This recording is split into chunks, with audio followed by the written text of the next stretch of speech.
Hey everybody, happy Monday. It is noon here in Austin. Beautiful day outside. Hopefully it is a beautiful day where you are as well. And I hope you're having a great start of the week. Got some fun planned today. Actually going to do two major things. I am planning today on wrapping up the Brew Buddy project. It could go on forever and ever if I really wanted it to. There will always be more to do than I have time or ability to do. So I am going to declare that today will be a stopping point, and I'm going to spend the first hour of my stream working on a few more firmware things.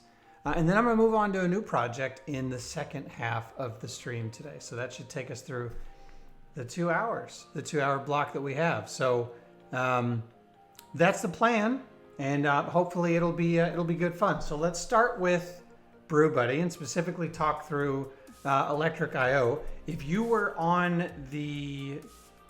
here on Thursday, hey Grogard, how you doing? Good morning to you. Hope you had a great rest of your Sunday evening and you're having a good week so far. On Thursday, I submitted this pull request. You may recall. This pull request to Electric I/O. The idea with this pull request was actually to enable you with these button cards to be able to send in message payloads. The default functionality in Electric I/O was to support direct messages, and so we added on the stream last week some capability to actually choose cloud to device messages, send payloads, and do that. I submitted that as a pull request to NoopCat, to Suze Hinton, who is the creator of this awesome project. And she actually reviewed it on her stream yesterday morning. And I will do a shout out for NoopCat again. So that was fun. I was actually on her stream yesterday, just hanging out, not on, but like viewing the stream yesterday. Hanging out with her awesome community of folks, and we got that merged, and that's now part of Electric I/O, which is very cool. So that pull request was closed. We have, excuse me, that functionality in the main line of Electric I/O right now, so we're good to go. And this is what our dashboards look. I actually pulled down from master this morning, and let me move my camera down here a little bit. Pulled down from master this morning. And everything looks good. So I'm running Brew Buddy here on the big screen, as you can see. It's been running for a few hours this morning, just reading temperatures from my sensor that's just sort of sitting out by itself, not doing too much. And the dashboards are looking really good. So in terms of the things that I actually want to do, the rest of the first hour this morning, they're listed here. So these are the pieces that we did on Thursday that are done. There's now sort of a single payload, and if you look at the particle console for my Brew Buddy component, or for the Brew Buddy device,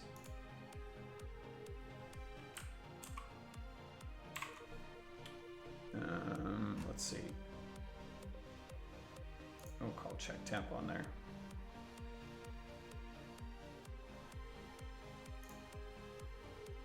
Check rate. Oh, it's not in the right fermentation mode. That's right. So I'm gonna leave this open for a couple of minutes, just so that we can see the payload is actually posting every 2 minutes now. Oh, actually, never mind. I can show it through the integration. So we have the integration set up.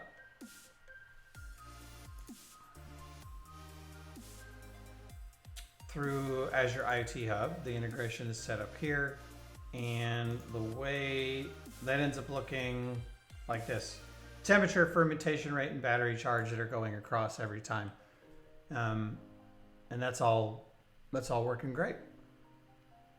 So I'd say that the Electric I/O piece is good. I'm happy with it. I'm happy with the way the dashboard looks. There's a few firmware pieces that I need to deal with now. If you'll recall, when I go into fermentation mode, one of the features of moving into fermentation mode. And here, actually, let's go into fermentation mode from here, from Electric IO. We'll run that. Oh wait, you know what? I need to get a new. Oh, that's that later. We'll go into fermentation mode from here.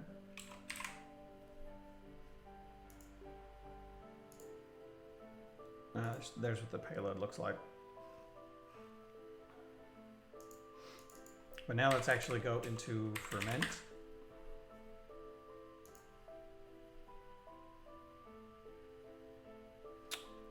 And when I do that, that turns off the device. But what it doesn't do is turn off the screen, which is an important thing. The whole reason why I'm going into fermentation mode here is to save my battery while I'm waiting for fermentation mode to actually begin on the device. If the screen is still on, my LiPo battery is not going to last me nearly as long as I need it to. It wakes back up when I tap the piezo. Excuse me for also bumping the camera. And I get a fermentation rate. But what I want to do in firmware right now is actually turn off the TFT when I enter sleep mode. So where sleep mode actually happens is if I am in, where does that happen?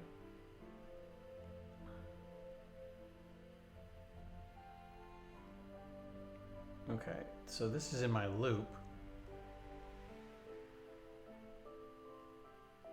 Give me a second as I figure out where this is.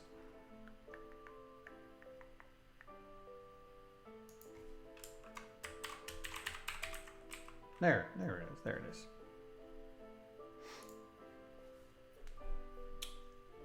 So system.sleep is going to happen here, but before I do that, so I'm going to write waiting for fermentation. I'm going to put in a delay of 2 seconds to allow that message to show, but then from here what I need to do is turn off the screen.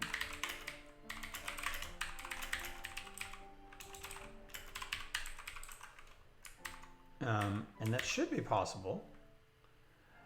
Are you powering the LCD's backlight from a pin? No, actually, good question, Grogard. The backlight is not powered from a pin. Is that going to affect my ability to do this? Do I have to have it pin controlled in order to turn it off?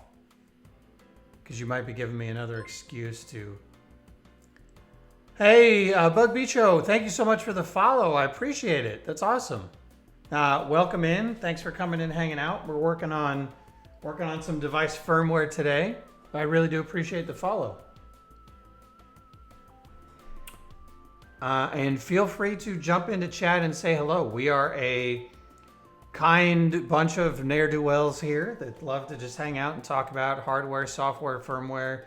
Yeah, the LC, it does have a pin for the backlight. So it is the,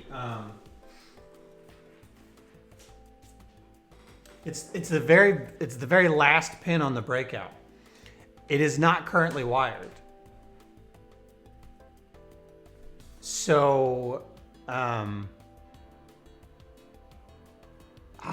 can't turn, you're right. I can't turn it off if it's not wired, can I?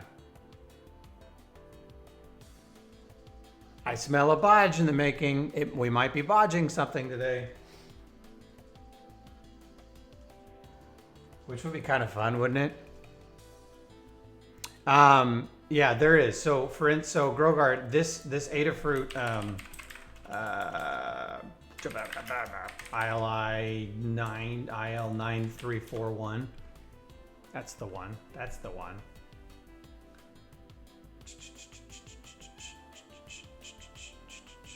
No, it's not this one specifically.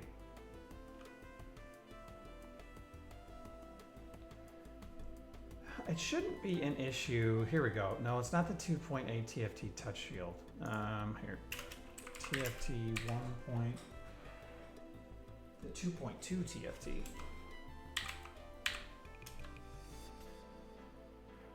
TFT. You say you're not sure the board can drive that output? Maybe not. Yeah, that's a good question. So this is it, close up, and the backlight pin is right here. And that's the only pin that I'm not currently using. It's not actually wired anywhere, right? I skipped it, much like I did the SD last time, which maybe that was dumb.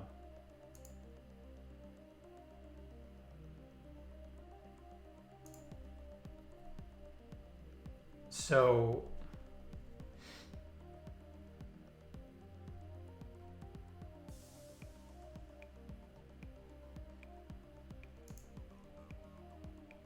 you think it's so without using without using the backlight pin, it's going to be hardwired to 3.3,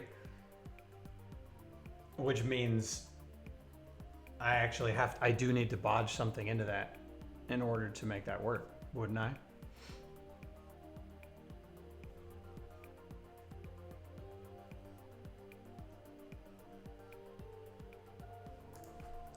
Here, let's take a look at the ILI library.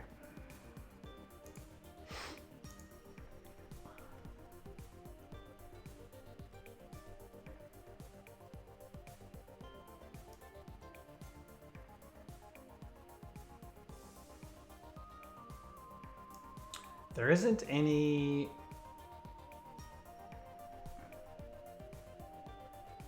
So that's what or it wouldn't be on. Well, yeah, you're right. You're right, Grogard. It wouldn't be on right now if it wasn't hardwired. And it's going to be on all the time probably, right? Because the TFT header does not actually provide a way to, like, here, if I'm in here, TFT dot, as far as I'm aware,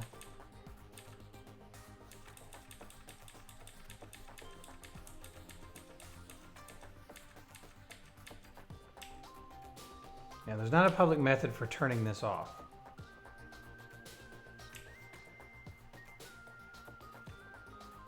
So I do need to wire that to a pin. You're right.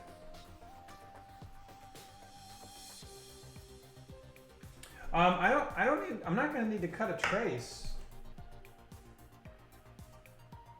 I can bodge it in a different way, maybe. I've used these type of displays. Oh yeah, no, I do appreciate it. This is great.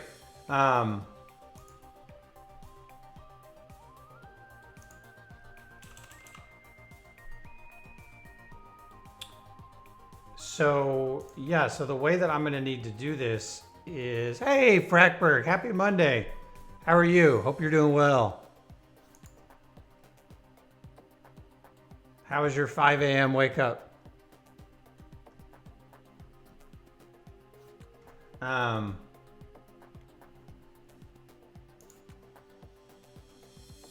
Yeah, so let's do like,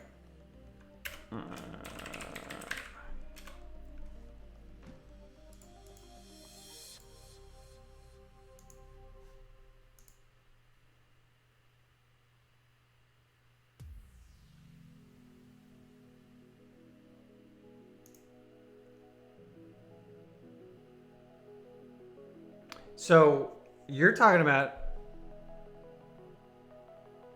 oh, Frackberg, you and I had the same morning then. My alarm was set for 10 till 6, and I rolled out of bed at like, I totally slept through the alarm this morning, which I never ever do. But I did this morning. So I'm with you. Not great either. Managed to recover a little bit.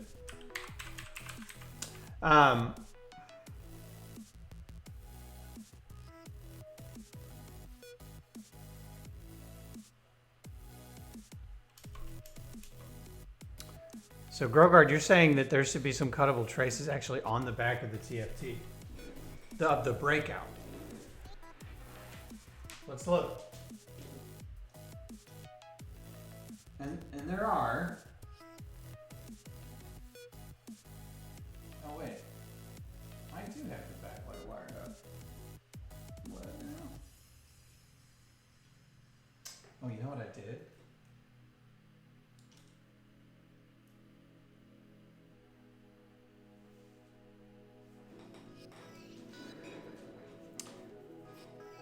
Thankfully, I had a dog jump on my face to finally get me moving this morning. Dogs are good like that, aren't they?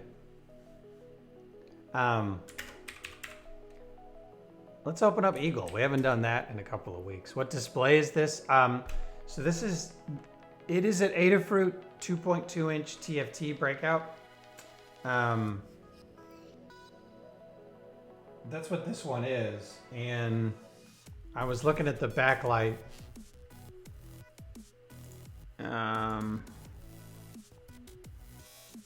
So what Grogard and I were just talking about was actually getting the backlight.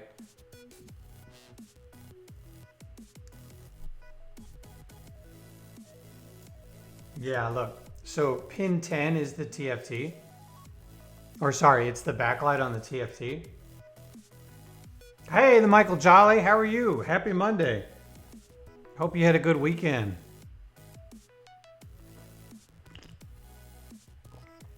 Fragberg, I think I have a use for a screen about that size. Oh yeah, these are great screens.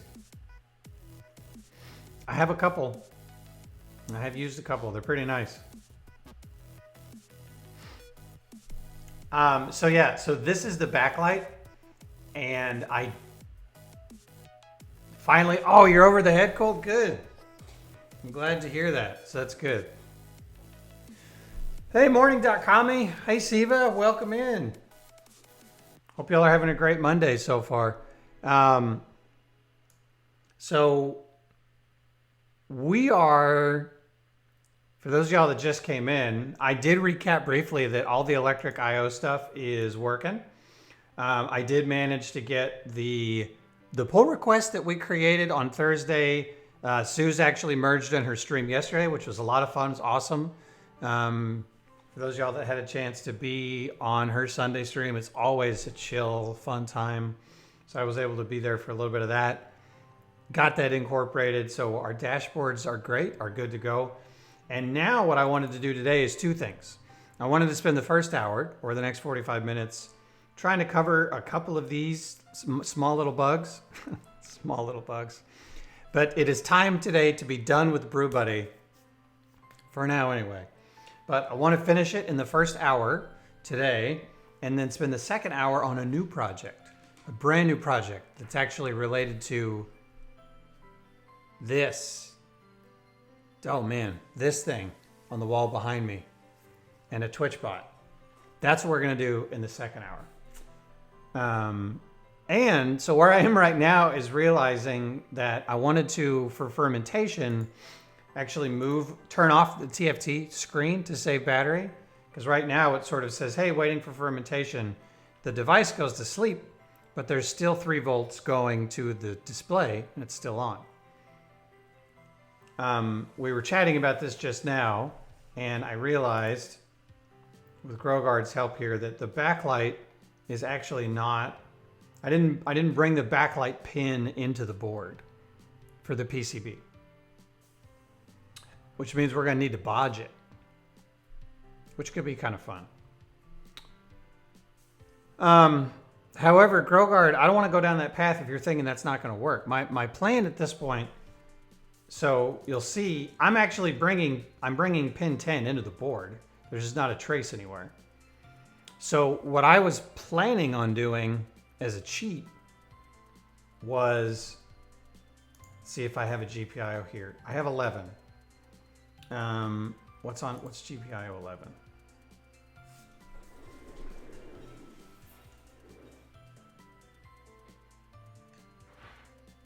So that's one of the digital pins on the board. So what I was thinking of doing was actually taking this wire here for the backlight pin, cutting it, and just trying to solder right in to the bottom and seeing if that works.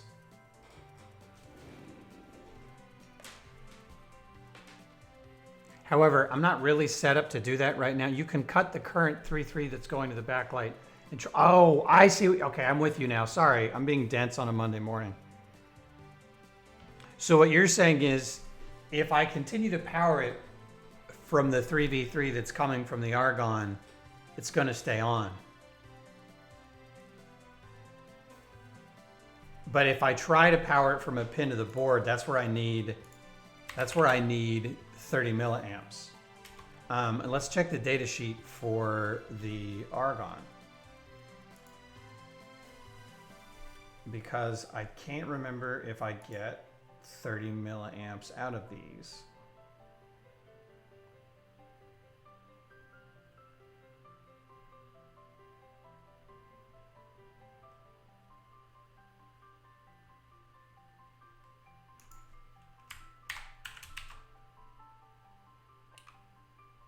Okay.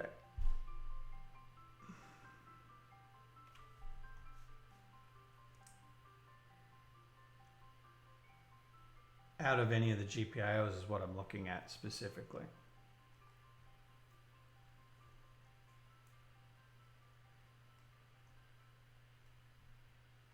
Oh.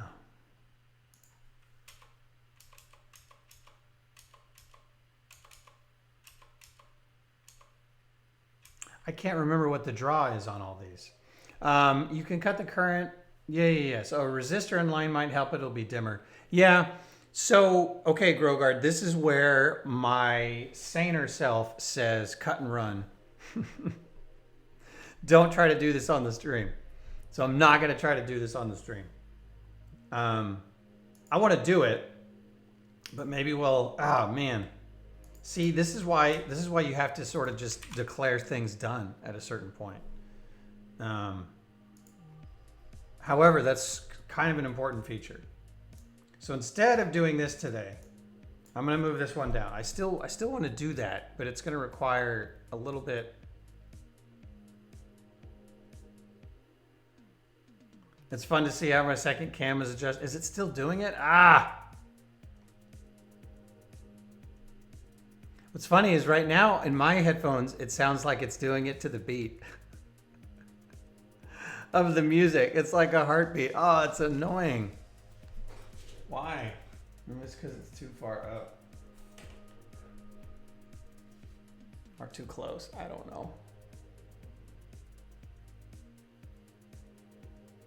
It's going to keep on doing it.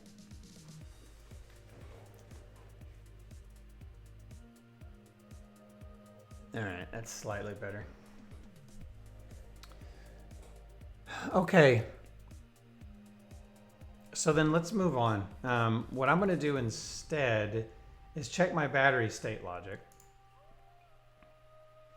Right now I'm at about 95%. What I noticed last week, all right, so this is not happening today.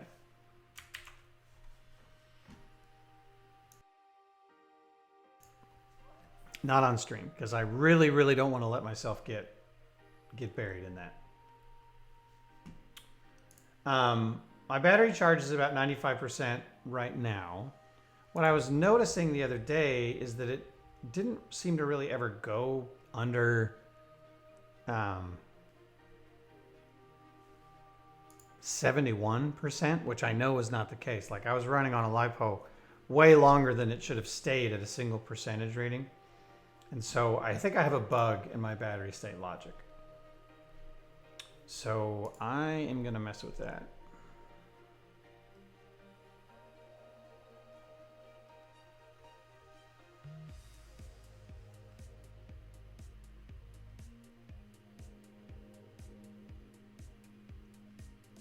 If I can find it.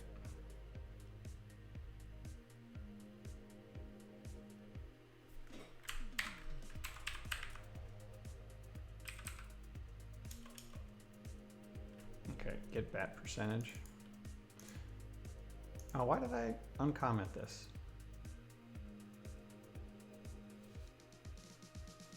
Huh. So I think that needs to be in there. Okay, so get battery percentage. Right.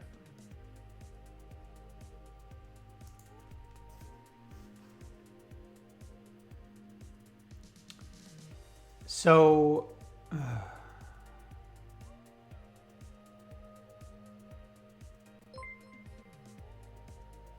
DC Shell, thanks so much for the subscription with Twitch Prime. I always love getting to see David Tennant up on the screen. Yes, on the screen. Yes, Kami, thank you. Thank you for the Trash Panda, Cyan Panda swag. Thanks so much, David. Thanks for jumping in. It's okay. It's okay. I'm glad you're subscribed now. I appreciate it.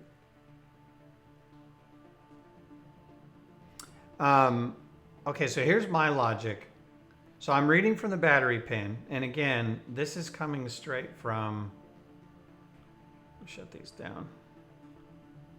2 tabs open.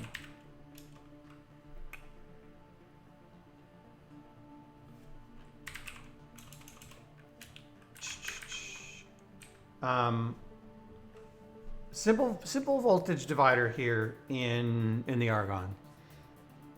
But I can at least read from the battery pin, multiply it by this constant .0011224.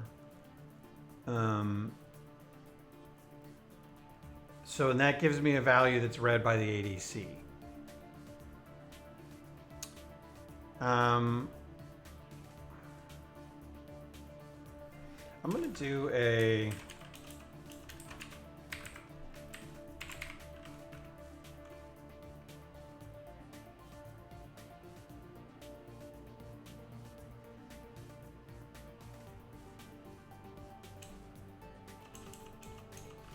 So I'm wondering why I'm never getting anything below 71% here. And what's it reading right now? Is it still reading a 95?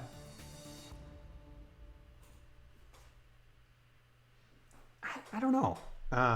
Hey, Robert Tables. Good morning. Happy Monday to you. Hope you had a great weekend. And once again, nice stream on Saturday. I was in and out towards the end, but Saturday yard work and whatnot, but it was fun. I think I got a buddy at work interested in trying out Particle. Awesome. That's great. What's the, any ideas for the project? Yeah, Saturdays and Sundays. So I ended up, like I've started on my weekends to sort of balance a bit of, like always have stuff to do on the weekends, but I try to schedule in downtime in the office while I'm doing those things. Like yesterday for No Op Cat stream, I had it on almost the whole time, but there was a part of that towards the beginning where I was like driving towards an at-Home Depot to buy a new edger, assembling it in my office, hanging out, watching for a bit, out in the yard, all that kind of stuff. But you know, that's part of the fun.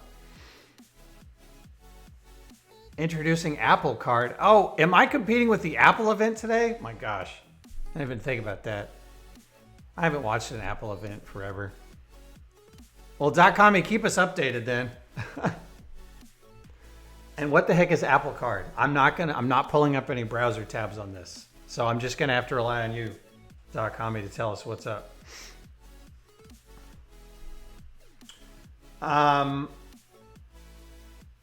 Okay, so I'm multiplying my voltage by, dividing by 4.2, multiplying by 100, adding a half.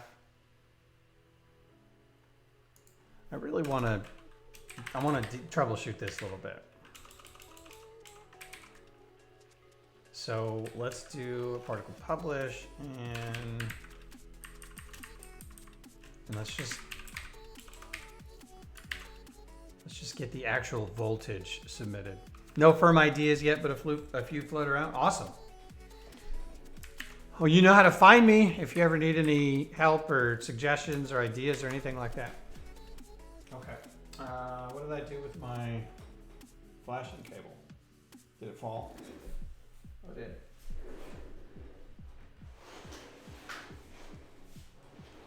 Just a moment.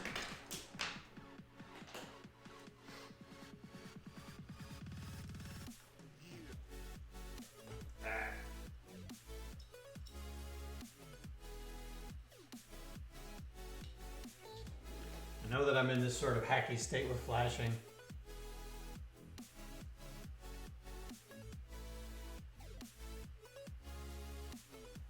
Hey Dremic, how are you? Welcome, happy Monday. Hopefully you've had a good one. I know it's closer to the evening time for you, Dremic, but hopefully it's been a good or was a good Monday so far. Still is. Let's go ahead and flash. Yeah. Apple Card. Apple, it's the best Apple Card we've ever made. I know, Apple.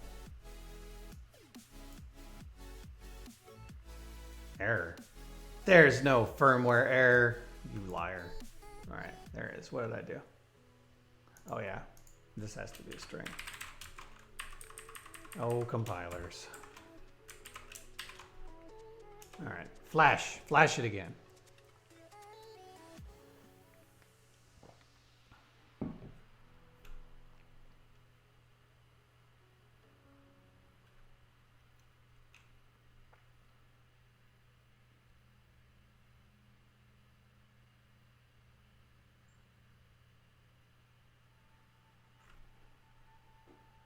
Okay.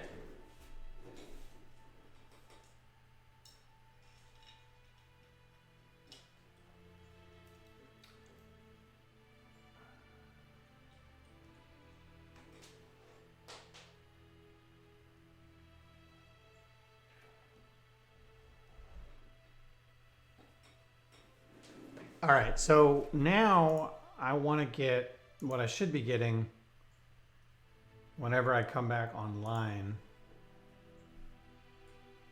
I should be getting a pretty reliable, I should at least get sort of the raw voltage that comes in. So if I check the battery, okay, 4. Okay. So 4 volts is what I have. And so, that makes sense, right? Let's double check the logic here. With the old calculator app. So 4 divided by 4.2, 95 times 100. And then I'm doing plus 0.5 to save myself some silly rounding. So 95%. Apple Card. So now I'm just seeing a Verge update pop up. Apple announces the Apple Card credit card. It probably has a 75% interest rate. Daily cash back. Interesting. I forgot to put on my safety coating glasses. Okay, maybe that's what.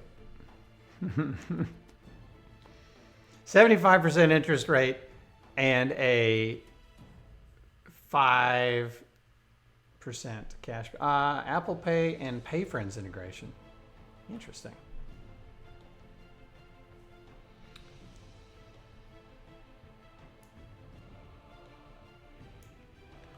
Okay, well, actually, I feel, given all of that, I think this logic is actually correct. I'm still not entirely certain why. I mean, the voltage is not changing a lot, which is, I mean, it's fine. I'm not doing a ton of. We remove the magnetic strip. Yes, they removed the magnetic strip, and it is instead replaced with a proprietary, slightly looks like USB-C connector. And you have to pair to it via Bluetooth. 30% charge, 30% of your cashback payout. That's right.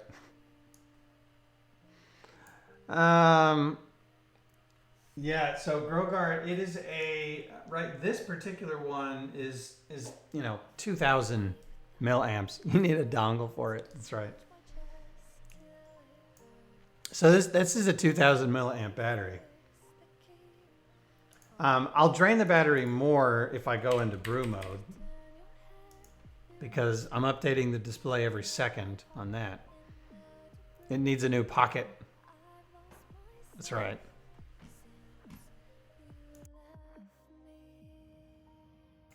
And you gotta buy that. That's right, so you buy the dongle separately. So I'm doing more on the screen in brew mode. But maybe this isn't anything for me to be concerned about. So, however, Grogard, double check me on this. I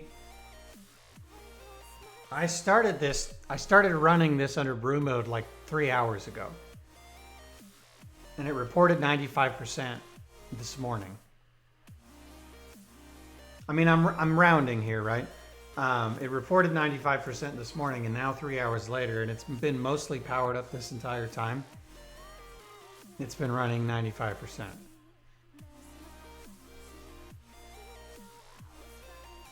That feels like it's not correct. Like I'm not a embedded power expert, but it feels to me like it would have at least dropped a percentage or two over the course of that 3 hours.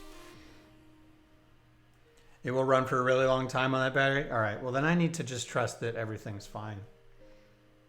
And I also need to subject this to real world conditions, which means I need to brew some damn beer and not just keep on tinkering with this.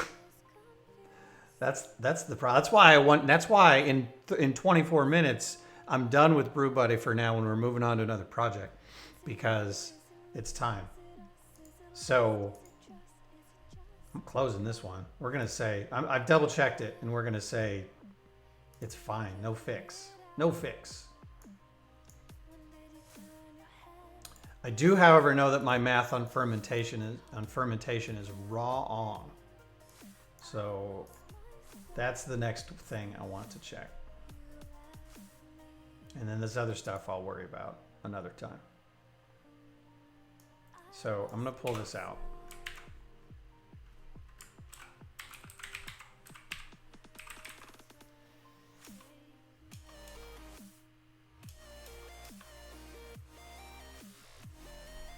Okay, yeah, fermentation rate is what I'm looking for.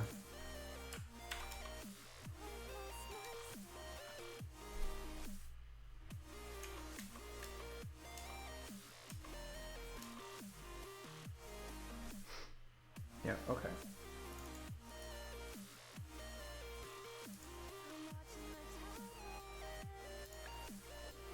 Okay, so here's how fermentation rate is getting... Yeah, Wi-Fi absolutely does eat most of the battery up. And probably what partly helps here.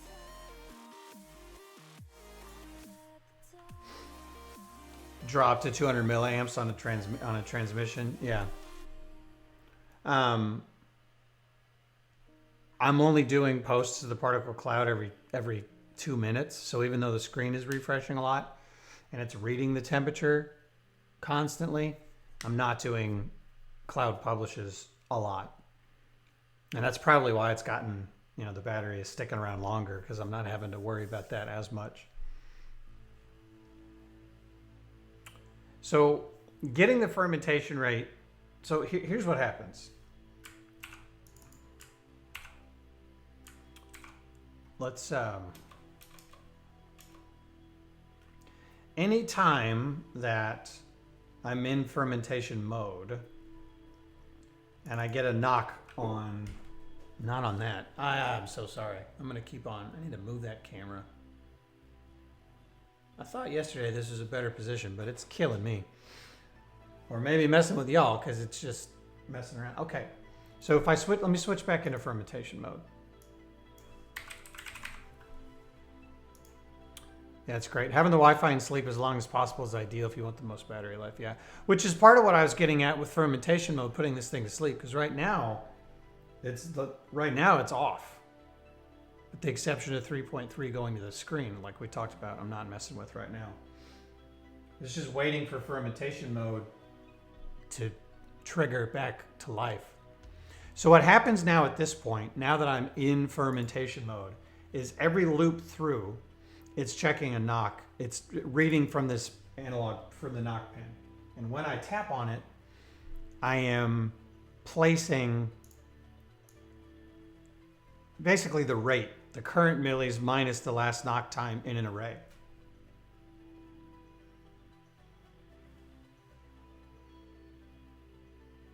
So the number's getting lower because I'm knocking it relatively frequently. So right now it's down to like 8. and the way that this is calculated, so I'm explaining this a bit so that I can get to that. The way that this is calculated is I have a queue, basically, and this queue is done via the queue array. It's a queue array. What I'm doing is I'm going through every item in this array, in this queue. I'm dequeuing, creating a sum, getting a sum, in-queuing the items back in, and once I get through, I'm doing a sum divided by the array count.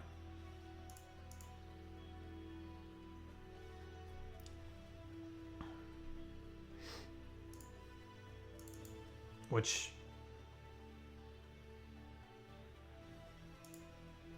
I think makes a lot of sense. I mean, that was at least the theory. The problem that I've noticed, and we'll see if I can replicate it right now. See, that number got even lower. It's still it's now a 6.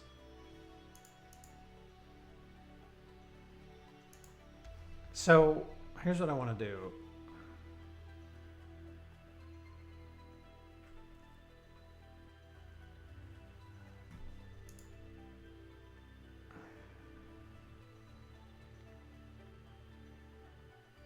So I'm going to count the numbers of the items in the array.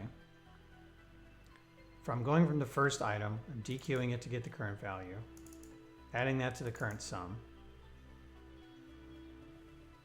and I'm in-queuing it back into the array.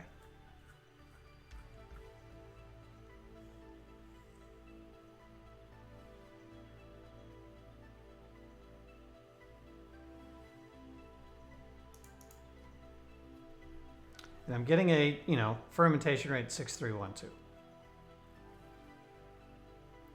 Grover, I've been doing lots of power monitoring and batteries. I bet you have been. A whole lot.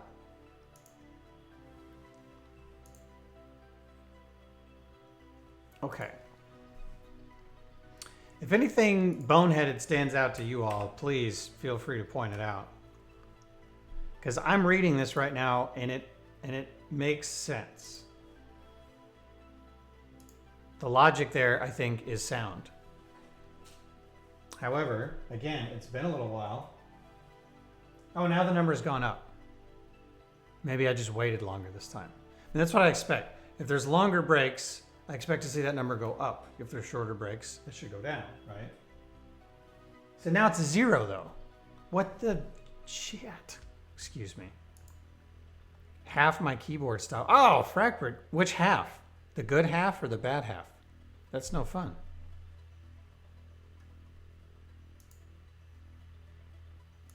.080. So now there's no way that I've gone all the way from 9 to 080. And now it's a 3. So I'm doing something horribly wrong here. Kind of need both halves. You do. It's true. You need both halves of the keyboard. 395.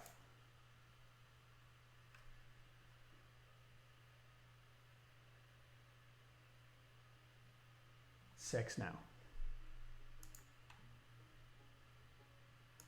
See, I don't understand what's happening. I filled my last keyboard with a full mug of coffee.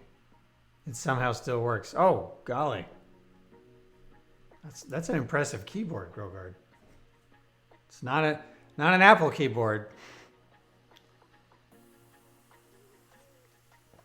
Or maybe it is. I don't know. Is it an Apple keyboard? Michael, you just need to be more efficient with the half you've got, Fragberg. That's right. Michael Jolly is correct. In fact, you know what you ought to do, Fragberg, is just function map everything on the broken side to, Control Alt keys on the left side or on the other side, and it's fine. It's a challenge.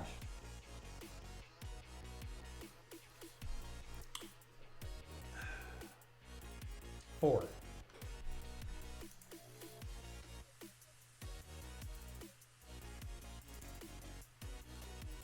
Here's one of those weird programmable boards. Those are the best kind. You know what? No, but it's going to go out of scope. I was going to say maybe the problem here is that I never clear out the sum, but the sum goes out of scope as soon as I return the rate.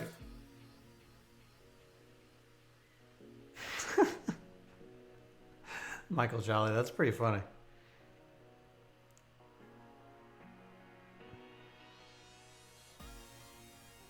Dang. Ran the keyboard through the dishwasher without soap and it worked like a charm after getting a few days. That's impressive.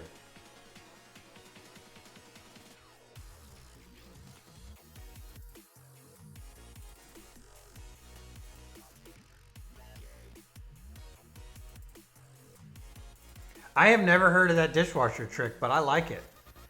And well, Robert Tables, I had the rice thought too, actually. That was my, because my wife did that one time with her iPhone and it miraculously worked, but it took several days.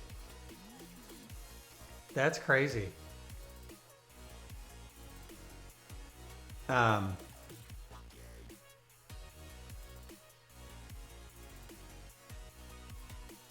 Okay.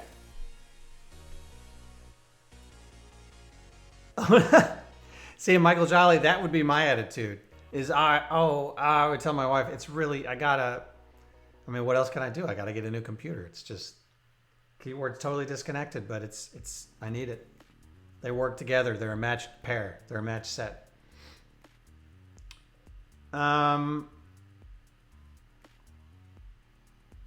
Okay.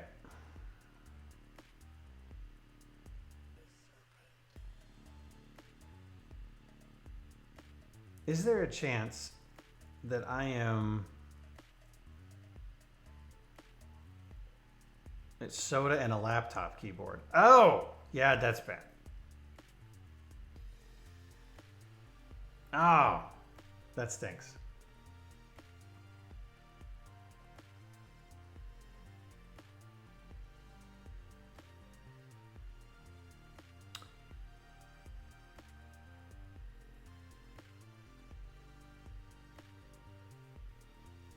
Sorry for going silent here. I'm looking at this and I am just trying to rack my brain. Why now all of a sudden I'm getting a 1? You know what? It has nothing to do with this. I think I need to debounce this thing. So I think what's actually happening here is it's not this. I think this logic is correct. I think I'm getting too many inputs. I bet what is actually happening is anytime I tap this, it is reading, because it's an analog sensor, it's kind of like a button. It needs to be debounced. And what I mean by that, so Robert Tables, here is the idea behind debouncing. Anytime you use a input on a embedded device, whether it's a switch or a button or something, the way that that works mechanically is that there is like when you press a button, I wish I had one in front of me. When you press a button, it actually makes contact with the switch, like with the mechanical contacts, and then comes up, and then makes contact and comes up, and it does it faster. So what happens is the button actually bounces before it makes a firm contact and completes the switch. And debouncing in firmware is a way of basically telling your program to wait before it decides whether or not a button has been pressed, right? And there's a good graphic for this.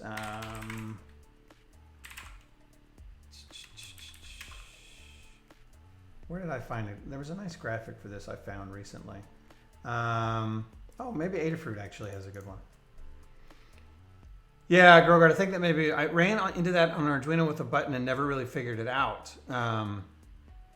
So yes, this is kind of what it looks like. So if you were to look at what happens when you press a button, and this is the kind of button I was thinking of, on an oscilloscope, what you see is the switch starts out low, and that would be sort of in this case, the unpressed state.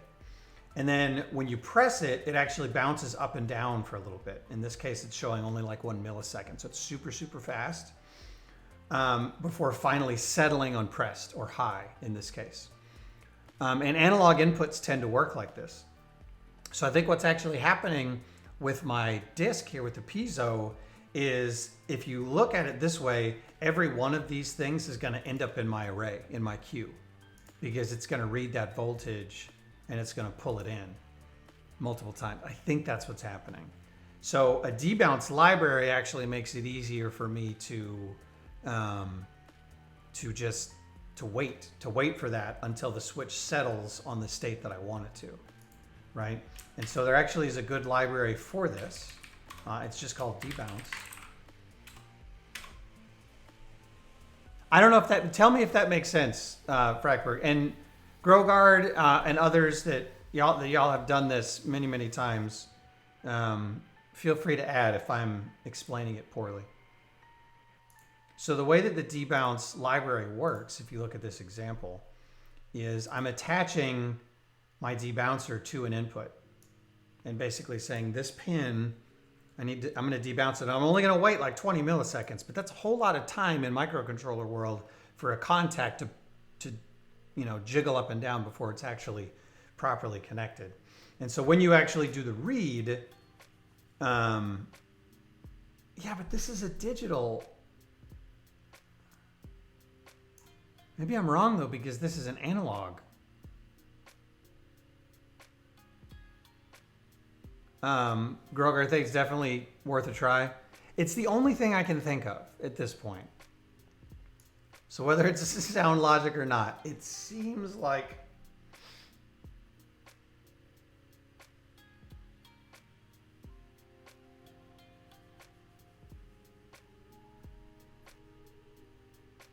well, it's still reading, Robert Taylor, it's actually still reading from this digital pin. Which is how I've used it before. So I'm wondering if maybe I'm down the wrong rabbit trail here. The digital write, in this example, it's just turning on an LED when you press a button. But maybe. My device is analog, yes. Yeah. And it is, yeah, you're right. It's an analog device on a digital pin. But in this case, this button is just low or high. Yeah. I got you. All right, so let's give this a try.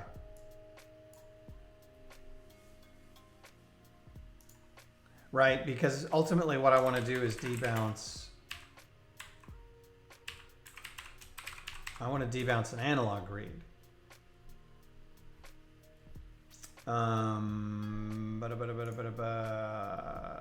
Which that may be that there's another.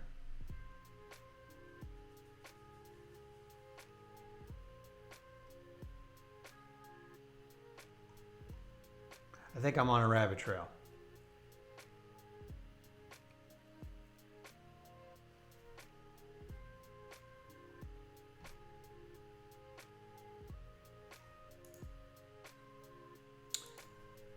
Because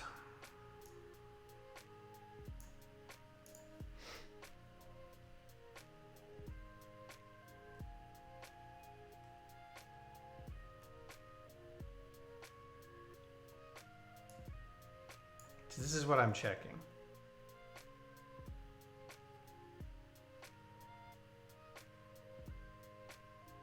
But I would think it should work because it basically checks for a state change, and then if the time between changes is too great, it ignores them. It's too small.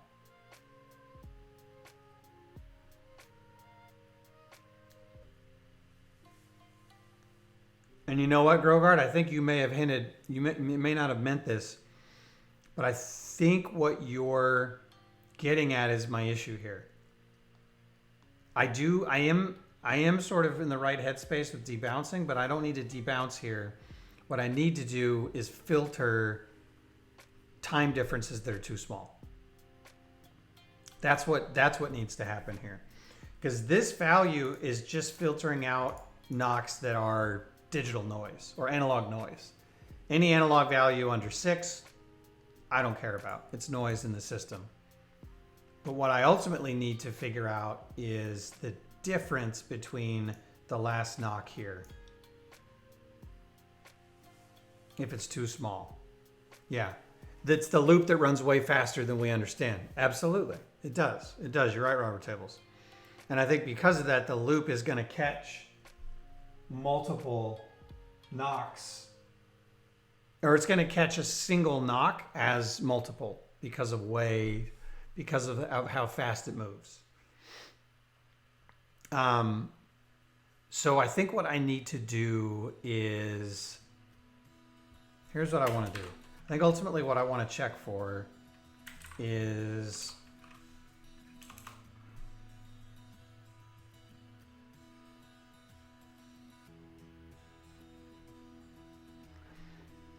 I want to filter out any knock that happens within a range of like a few milliseconds, 20 milliseconds, let's just say. So let's go up to the top and let's add another, where's all my, let's just call it this. And we're just going to say define, we'll call it knock delay.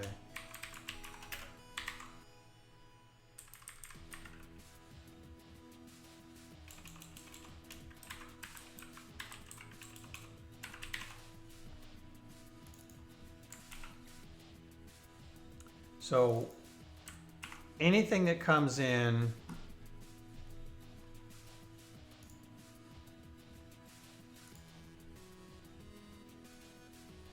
was that for me, Grogard? I've read that. I've read that tutorial before. I know that.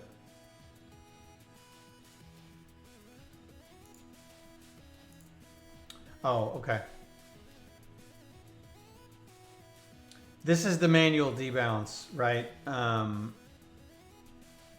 Yeah, I mean, this is effectively the source for doing debounce yourself. Yeah, read the state to switch. I mean, I am sort of implementing a bit of a debounce myself. Or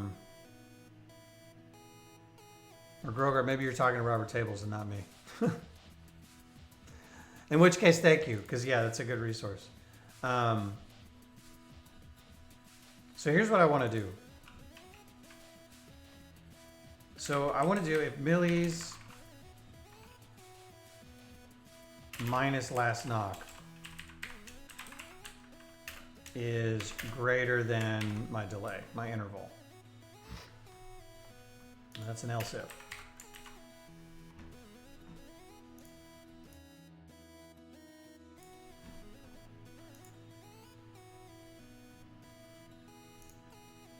All right, so let me look at this and talk to myself out loud here. So if I get a current millis reading,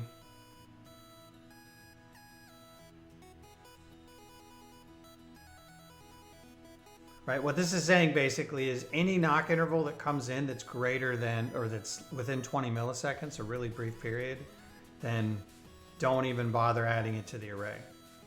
Therefore, the fermentation rate will not be calculated. I think that's legit. Let's see if that helps.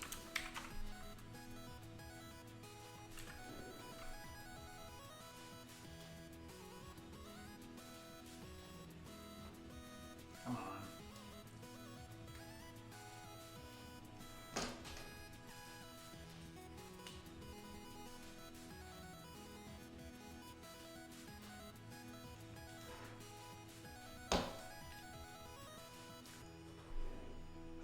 Okay, yeah, flash. Let's do flash real quick.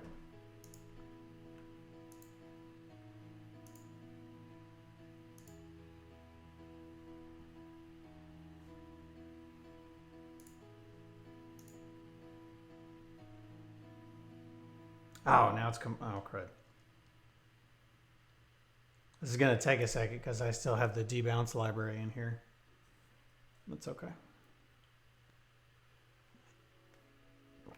It's okay, it's okay. Still flashing. Okay.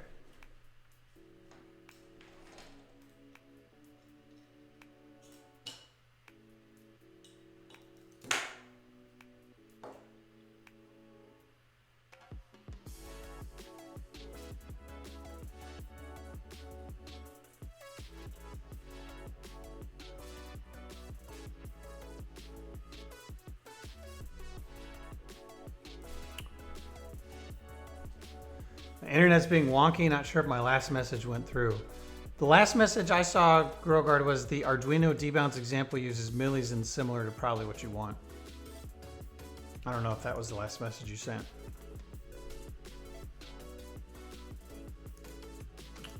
All right. So we're good to go. Let's go into fermentation mode here in Electric IO.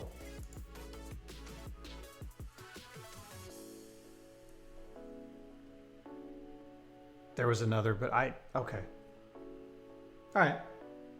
All right, so I'm in fermentation mode now. My device has gone to sleep.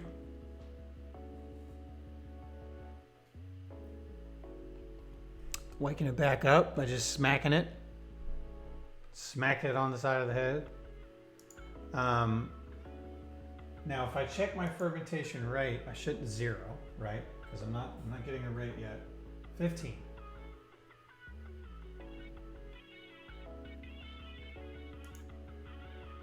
15, that's good. 12.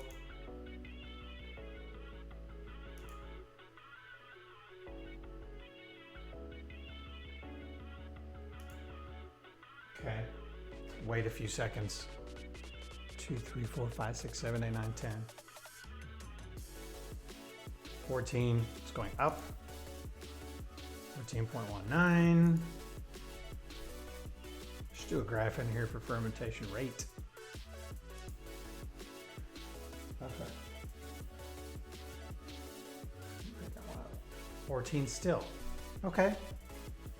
So I feel good. It's a little higher, so I waited a little bit longer. I think this is right. So I think I've actually managed to, with this change, filter out. Because if you'll notice what's happening here, when I tap the disc, and that took it all the way down because I tapped, oh crap. I may need to set my interval higher. 2.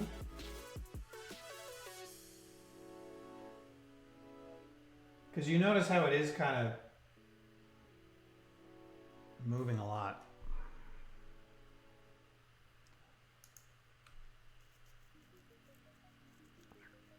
Thanks, Michael Jolly. I mean, if it works well, it'll be cool.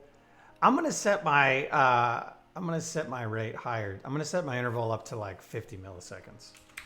And this is one of those things that, again, like I need to brew some beer to actually like test this out for real.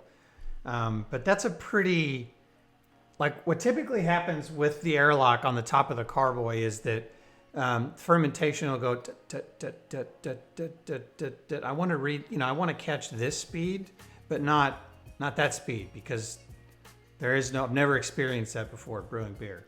So I could probably take the knock interval even higher, but I think I'm on the right track. I feel pretty good about that. Just need to have a higher value. Really, what, Frackberg? Have you seen, like, yeah, when I'm getting like this. Grogard, no, the sensor is actually going to be on the top of the airlock. I'm going to tape it to the top. Or at least that's the plan at this point. So, Frackberg, when you have brewed beer, do you get like, this is again like ales. I mean, I've seen really active fermentations, but not like knocks within like less than 50 milliseconds apart. That would be like insanely fast, right? To the point that I gave up on airlocks and just do a blow-off tube. Really? I'm not opening a browser tab to look up blow-off tubes. I'm not doing it.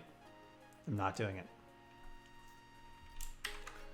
Let's flash one more time and then we're gonna call it good because I want to move on to the next project.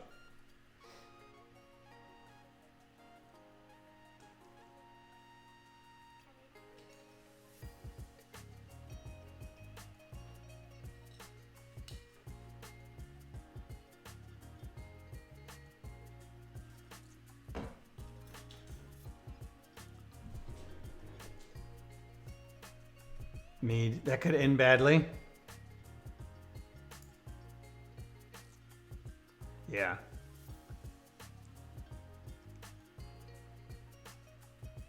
I hate how stiff these LiPo connectors are too, Grogard. You are absolutely right. It's just a tube that goes. Oh, interesting, Frankberg. I'm gonna have to look into that sometime. Yeah, I don't like these lipo. No, drive me nuts. Robert Tables. I've only ever brewed discontent. I'm a developer. I like that. I like that. Oh wait, did I not flash? Oh, now it's gone. It took a second. Okay.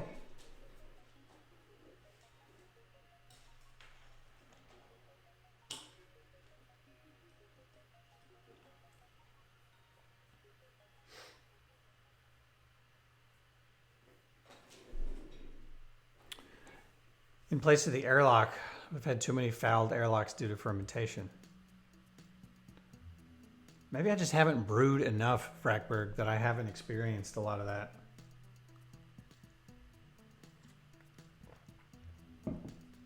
I go through phases where I'll brew several batches of beer, and it's just so time consuming, but I love doing it. I really do love it. It's fun. All right, I'm gonna go into fermentation mode.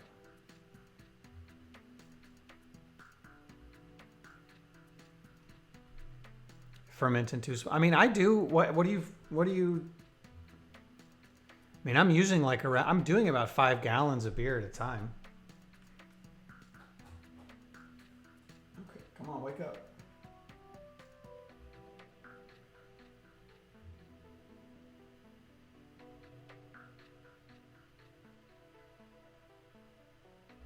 That's weird.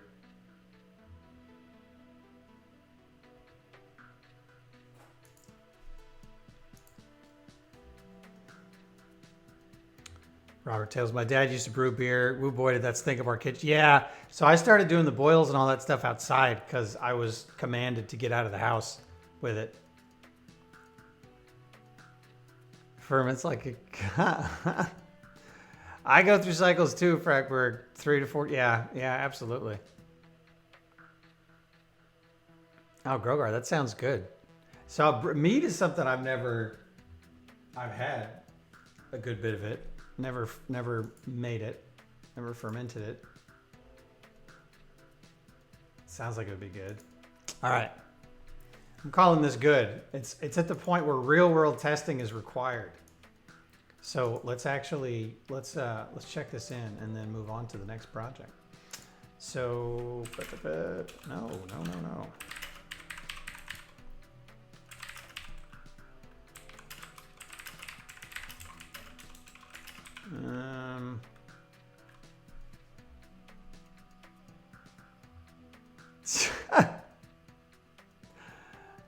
Robert Taylor. Dilly, that's pretty funny. I've heard it's easy. I have some friends that are big into it. Let's see. Implemented filter on. Knock detection closes number 36. Oh, I'm in master. Crud. Well, y'all don't look. I'm pushing master. I'm breaking my... It's my repo. I'm the only one that commits to it right now, but don't tell.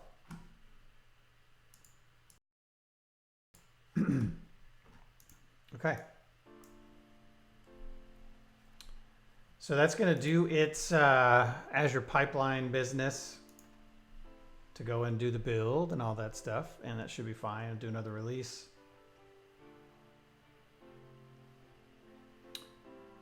But I think we're good. It's actually, we're going to move on to something else now. I am super excited about this because, as I mentioned earlier, it relates to this madness behind my desk here. This, oh, what the heck? There we go. This pegboard wall. I have christened the wall of things. So right now it is just an empty pegboard with 4 neopixel strips, and you can see there are 4 particle xenons around it that are each controlling the strips independently. So the next project that I want to work on, hey, Rhinoceros Rex, welcome, happy Monday, and thank you, I appreciate that. So now that Brew Buddy is done for now, hey, Michael Jolly, thanks so much for the host. I really appreciate that. That's awesome. So the next project that I want to work on is over the course of the next several streams, probably a few months or so, is we're going to add some stuff to this. I am actually going to add the Brew Buddy to the wall for some like automated testing and whatnot. But I have a few other projects in mind, panels, a plant monitoring and watering system is something that I want to work on the stream. But one of the things that I want to do today is actually start making these NeoPixel strips controllable and controllable via a Twitch chatbot, because every Twitch stream eventually has to get meta and implement tooling for the stream itself. And that's what we're going to do today. So I'm going to show off this project. It is like I mentioned, the wall of things. So we're going to go into a particle. I should be in master, yes. Have I not pushed this yet? Oh, interesting. Hold on.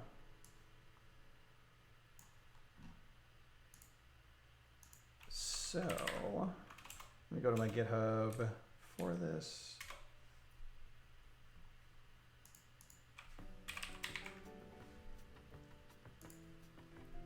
The repo for this that I'm going to start working on is here. Maybe I actually just put it under...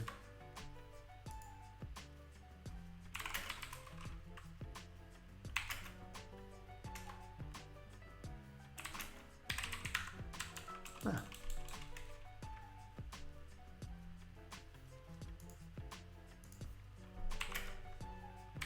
All right. Forgive me as I figure out where the heck everything is in GitHub. Move this down here.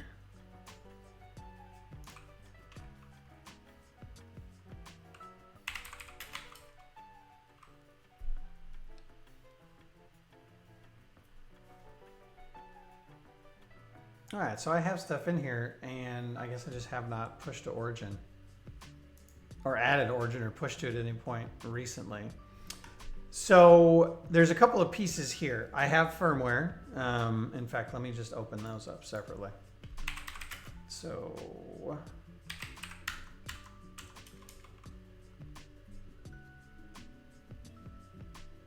the firmware for this wonderful wall, there's 3 pieces to it, or 2 pieces to it right now in this workspace.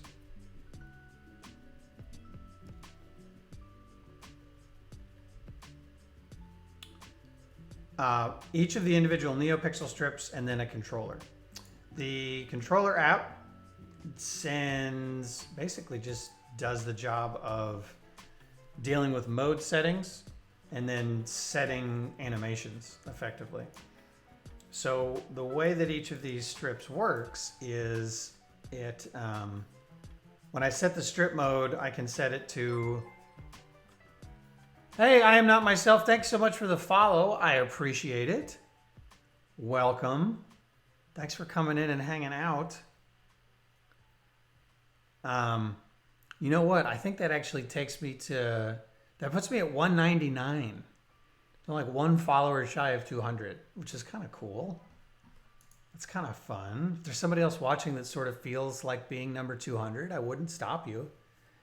I would be forever in your debt for being number 200. It's okay if not. It's okay, either way. But I am not myself. Thanks so much for hanging out. Welcome. So, thank you. So what's happening right now is when I say,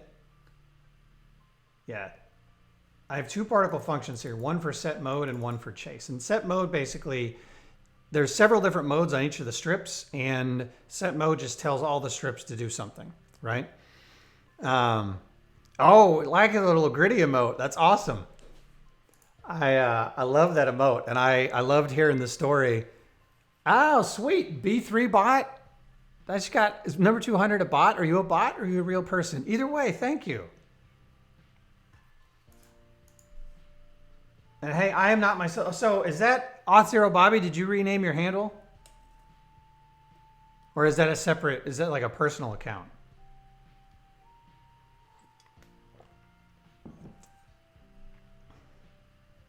$200 may or may not be a bot, the Michael Jolly.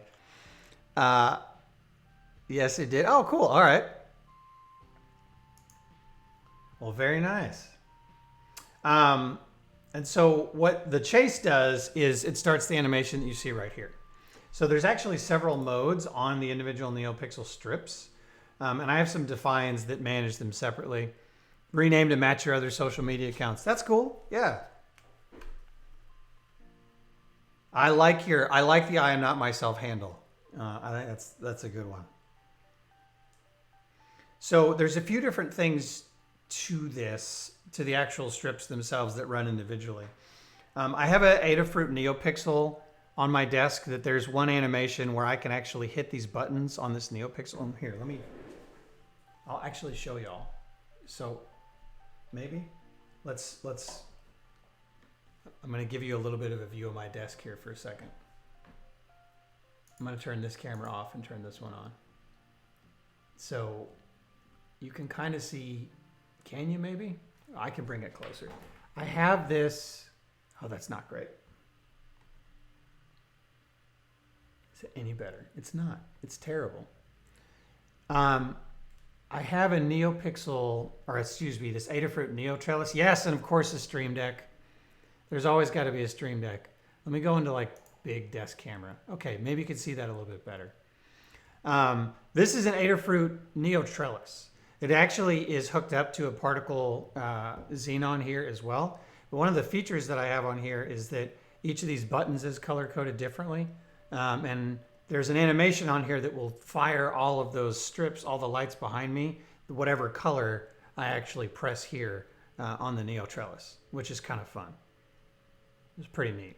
So that's one thing.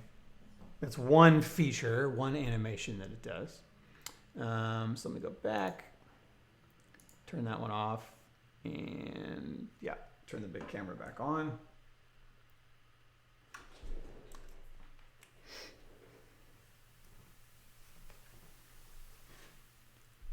What's the Orlando CC, Siva? Is that a user group in Orlando? So that's one, playing the trellis value. It'll also sometimes will play back like random values. Tone thing is a little bit different, but then the chase piece is basically what happens on the chase function is it just runs through a color all the way from start to finish. So it sets, right now it's setting a pixel color of cyan, but we can actually mess with that. And then when it reaches the end of one strip, it publishes a message to start the next one. So it reaches the end and it says, okay, next strip, it's your turn. That strip listens for, oh, Orlando Code Camp. Yes, I should have thought of that. Yes, Orlando Code Camp. Oh, fun. So that's what's happening there.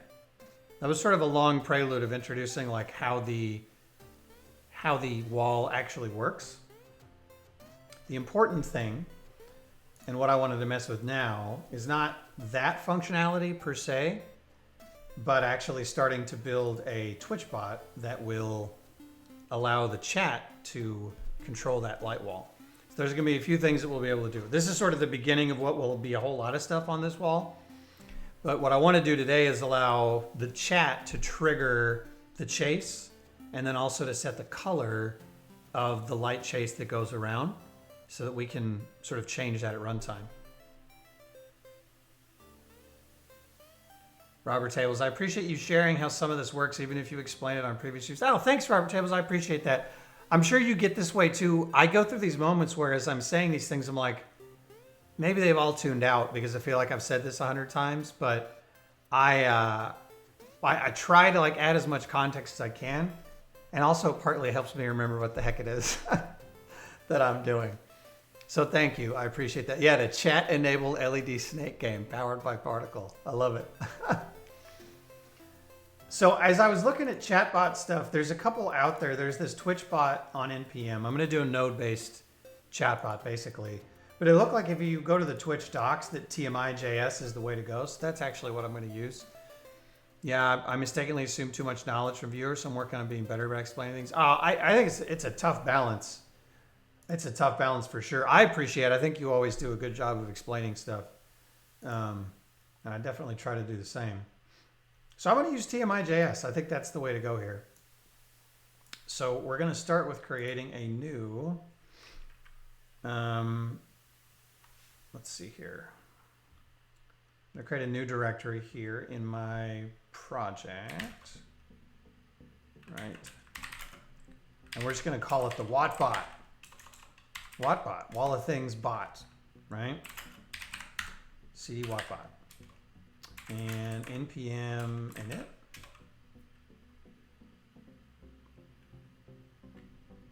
Package name, Wattbot.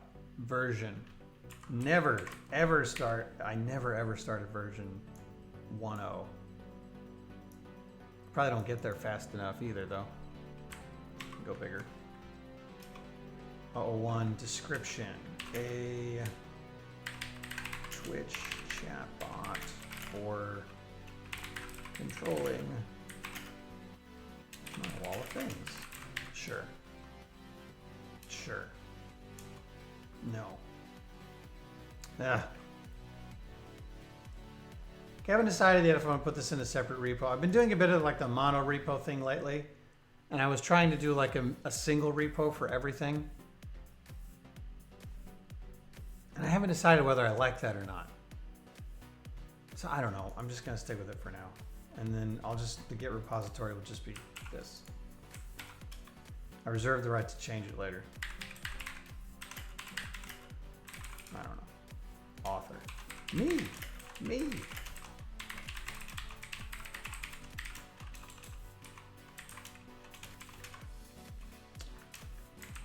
MIT. Yes, it's okay. All right.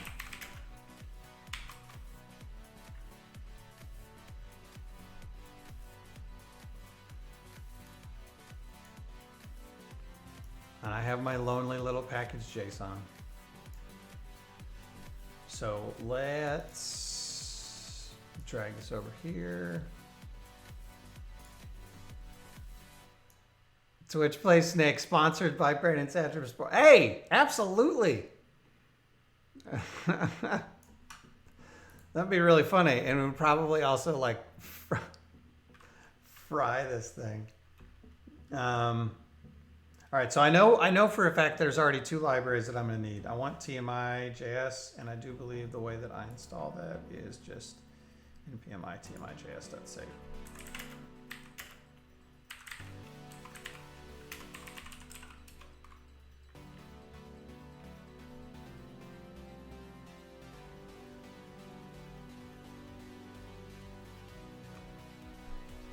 Oi. Okay, so I know I need. Cool. All right, that wasn't too bad. New minor version of npm is available. Okay, that's cool. And I also want the particle API.js. So particle API.js, I believe is the. I think I would have installed this enough time that I would remember it without having to look it up. I think it's particle API.js.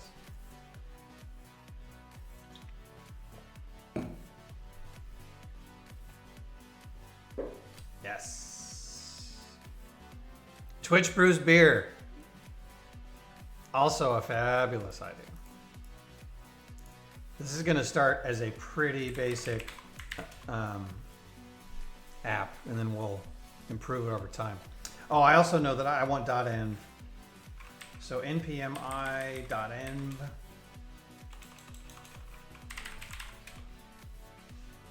Because I'm going to have me some secrets. We all have secrets. This project is no different.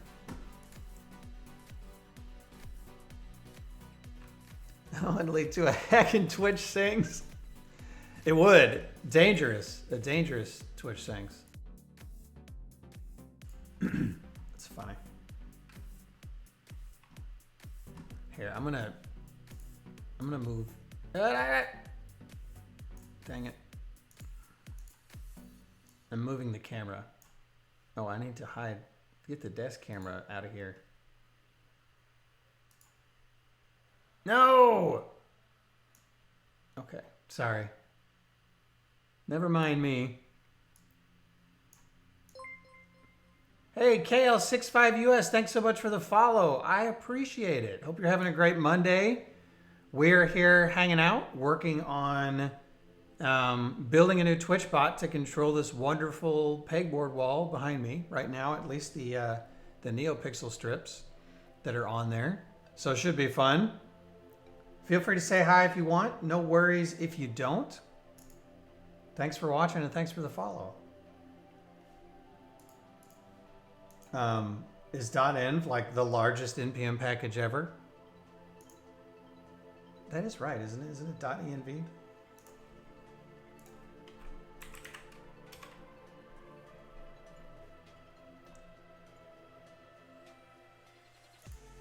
November perfect mustache.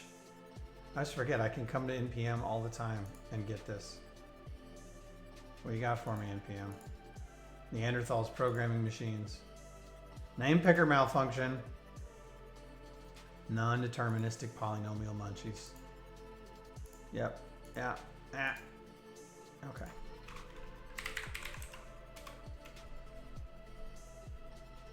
Yeah, it's right there. .env. npm install.env. Oh, it worked. Yeah, now it worked. Okay, so TMI.js, back to this.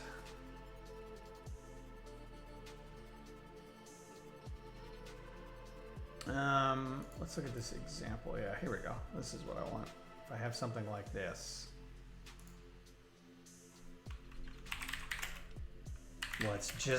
Let's copy some code. Line by line, why not?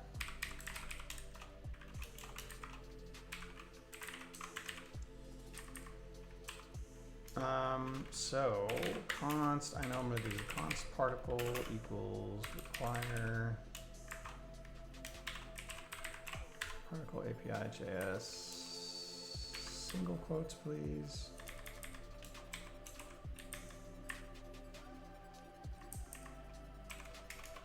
And I'm gonna pull in .env as well. Back from a series of conference calls. .commie, I am so sorry. Welcome back. How long were you gone? I mean, we've moved on to a completely different project now. Brew Buddy is done. Done. When you're working on a project by yourself, done is whatever you want it to be. But I needed to move on. So I'm actually working now, I'll get that eventually, on this, on my wall. I'm started building a Twitch bot that's going to allow us to control the lights on this thing. If I can actually get it wired up in the next 30 minutes, I'll be so excited. Ah, that's Mondays for you, right? Mondays end up being kind of nuts. All right. So we'll do a .env config. Great.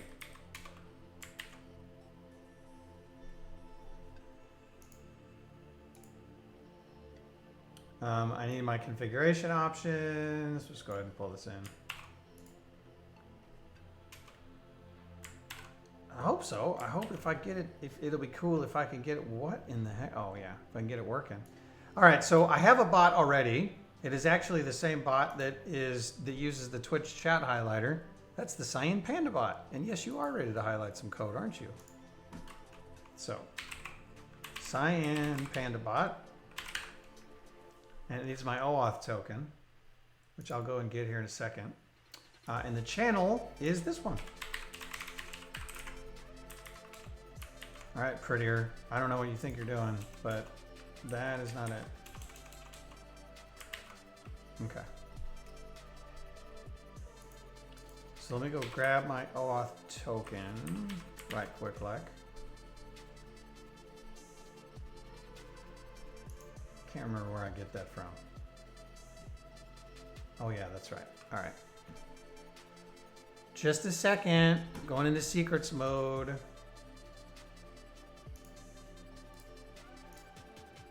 I need to change that fun fact on there. I'm gonna rotate out or something. Okay. Oh wait, I need to do it with the other.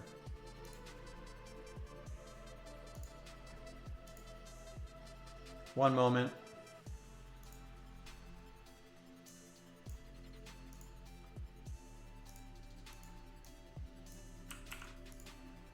I have to actually do this with my login for the bot.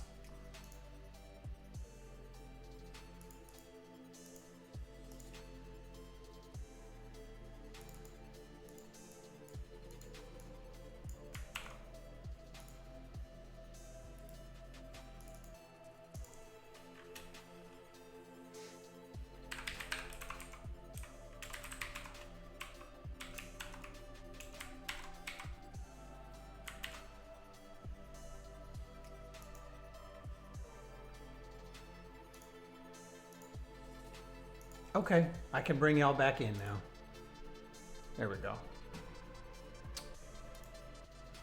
So the name of my token here is gonna be, dang it, that didn't work again. Oh yeah, process env.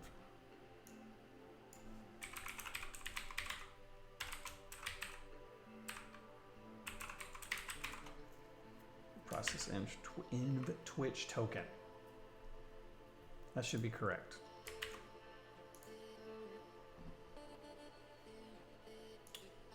So what's next? Yes, new client with the opts. Great. Register some event handlers.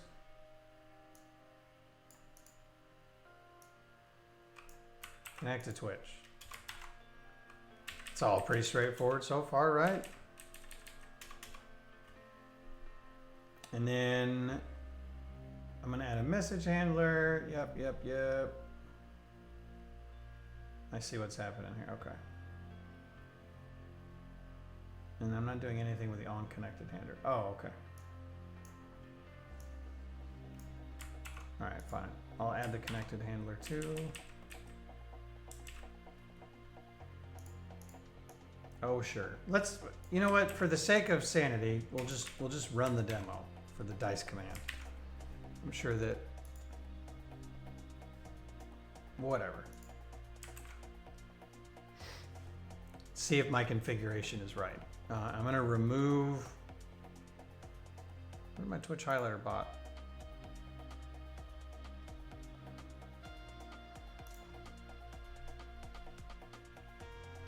No, never mind that. Never mind, go away. So let's actually run index.js and see what happens. It's connected. Is it in? Okay. I'm getting a connected to. So now I should be able to, if this worked on the first try, I am going to be amazed. If anyone says dice, sign pen about you rolled a 4. Oh, cool.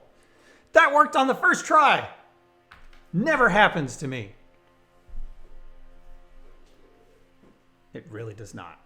So this is a monumental event, folks, and you were here to witness it. The dice command works. Dice. Win. Thank you, Robert Tables. Appreciate it. Rolled a 3. Kapow! All right, and so I'm seeing, actually, as y'all are chatting, I'm seeing, and I don't know if you can see in the console, but stuff is coming in. First try, PogChamp. I love it. I think I should probably end the stream right now because I'm just going to get myself pissed off if I keep going. That's pretty sweet. So let's keep going. What I want to do now, and I'll keep the dice thing in here for now, that's fine. But if the command name is, we're just going to do a quick wire up to the particle device cloud using my credentials. Quit while you're ahead is always a good plan, right, Frackberg? If that were the case, I would end every work week at around 11 o'clock on Monday, right? After I just get a little bit of email done, catch up on some things, and I'm like, you know what? It's not getting any better than this. I'm out. Ooh, so, oh, rolled a 6.com. Good job. All right, so the command I'm going to do here is online for now. I'm just going to go to the particle device cloud. So query device cloud for the number of devices Brandon has online. This is just the table stakes command, right? The next command would be, we'll add another one here for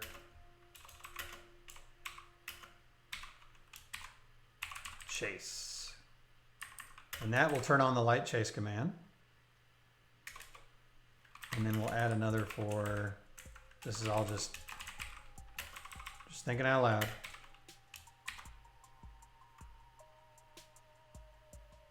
Color. Maybe, I don't know. We can always change and refactor these later, but that's what we'll end up doing.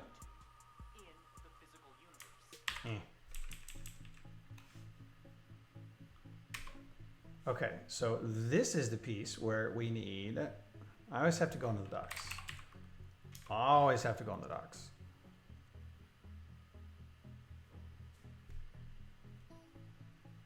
For the particle JavaScript API.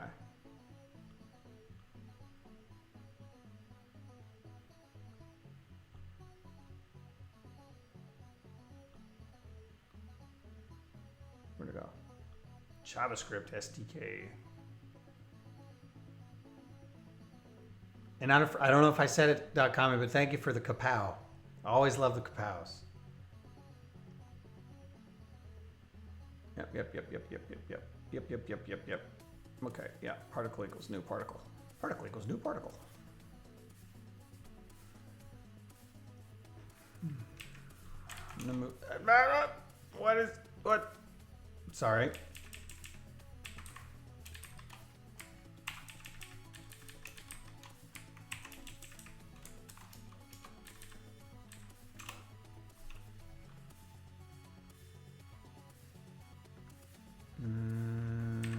Let's just call it this.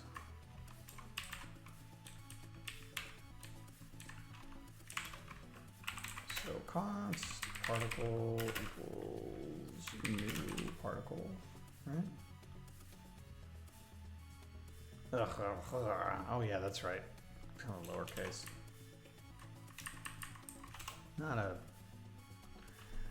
It's okay. All right, and const token equals process.end dot particle token. So since this is under my account, I'm not gonna do any like login with your account thing, because it's ultimately just gonna access my stuff. So that's what we're gonna do. And instead of logging in, I'm just gonna pass along the token, right? So the way that this works is when you run the devices command, I will run, we're going to do it this way.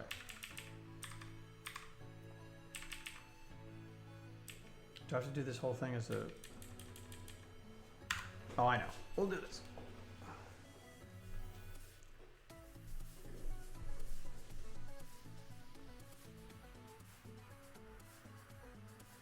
Right.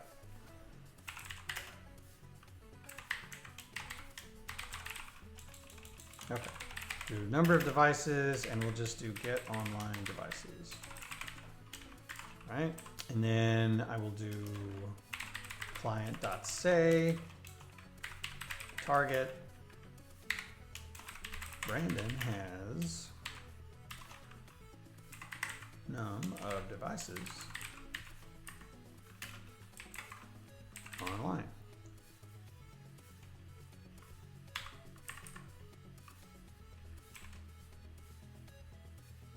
All right. So function get online devices. Right.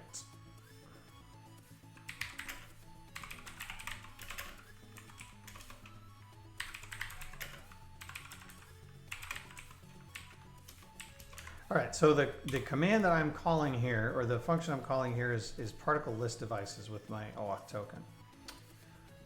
That is going to give me an array of devices that I'm just going to do a count on, and we'll be good to go.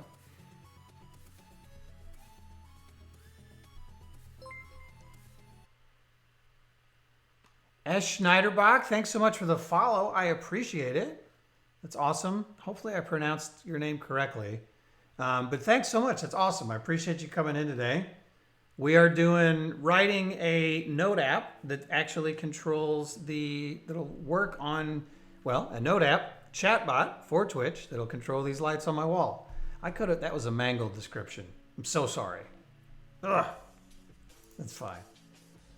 That's totally fine. But yeah, y'all get the idea. All right. So await particle dot get, what is that? List devices, excuse me.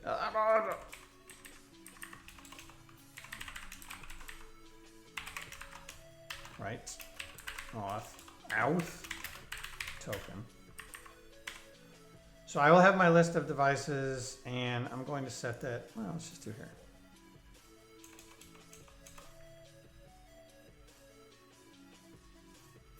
Wall of things you can control the LED sneak. Yes. That's what we're getting to, Siva. Thank you.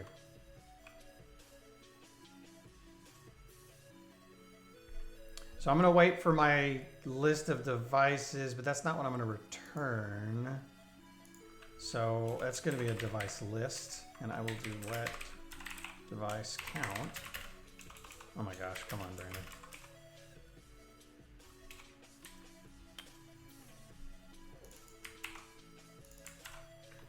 All right, and then once I have that, it's basically just going to be a matter of device.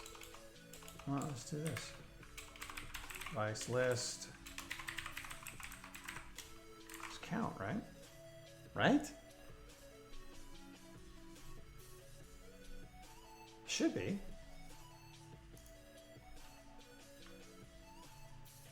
Can't remember in the API how this ends up coming back. Let's find out. Okay. Yeah, Siva, I think, yeah, maybe it is length. You know, I will say, one of the challenges of switching between C++ and JavaScript all the time, and I was writing Python last night, and what is this stupid camera doing? Is I totally forget simple syntax things, like, all the time. But it's totally worth it. I know, it's totally worth it, but it's hard. Okay. Oh, proc_s is not defined, and I do need to get a token in here as well. I also forget how to spell things.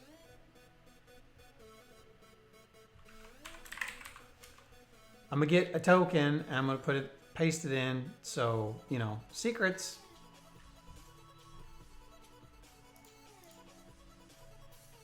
I know that I was using ES6 syntax to build my Flutter Dart and Dart syntax in C.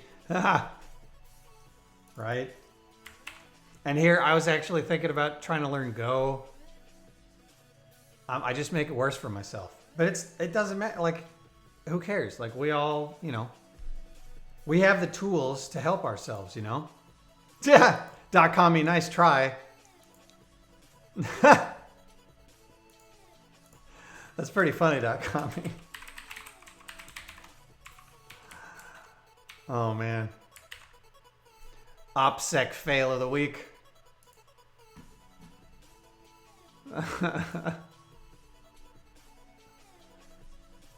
Token. I'm going to add that command. I'm going to add a snark. I'm going to add some snark on that. If command name. And we'll implement this later.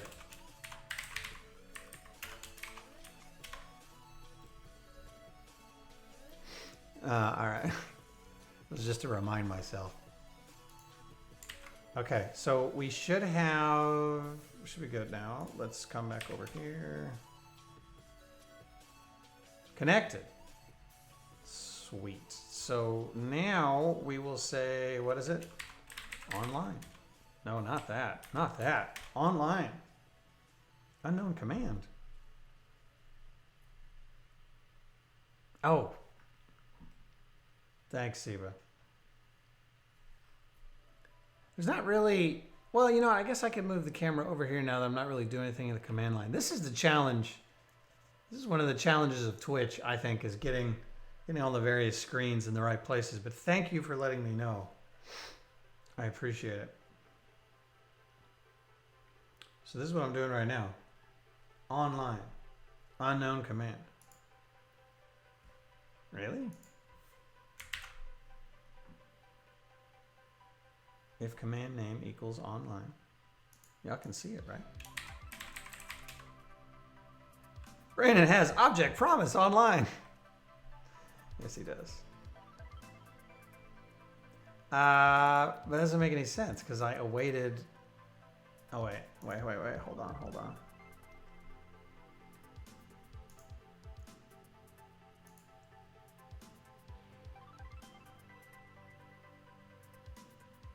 That doesn't make any sense. Number of devices, get online devices. What am I doing in get online devices? Did you await on? Yeah. I'm async. I'm gonna wait. Oh, yeah. Well, no, you know what, though? I shouldn't have to wait here, too, do I? I do. Yeah. Yeah. Thank you, Siva. And then, like, await up, async, await up the chain. Line 33. How come it's not highlighting line 33?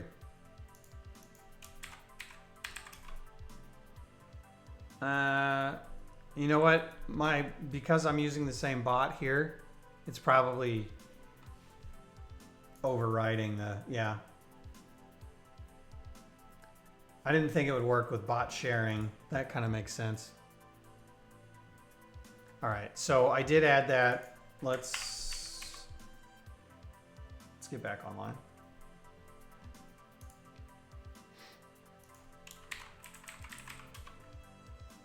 Brandon has undefined online. Yes, that's more like it.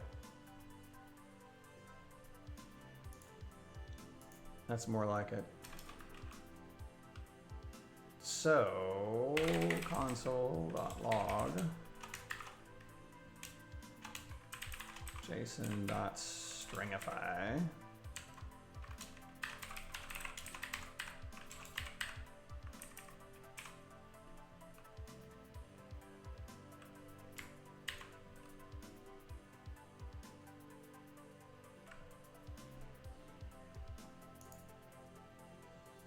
Can you tell me unknown command again?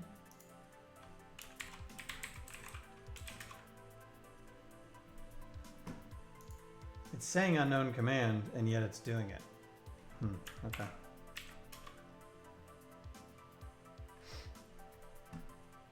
All right. Online.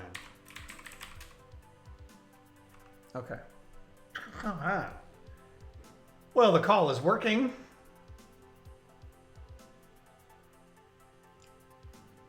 Oh, I always do this to myself.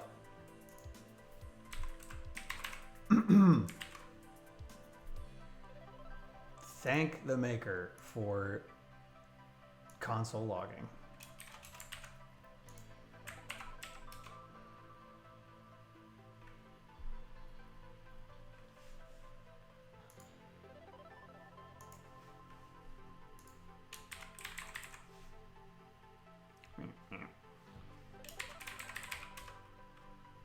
I have 57 devices online. Oh my God, I don't even think I realized that. 57. That's a lot. 57 what? There's no context, but I have 57 devices online. Good gravy. They're not all in this office.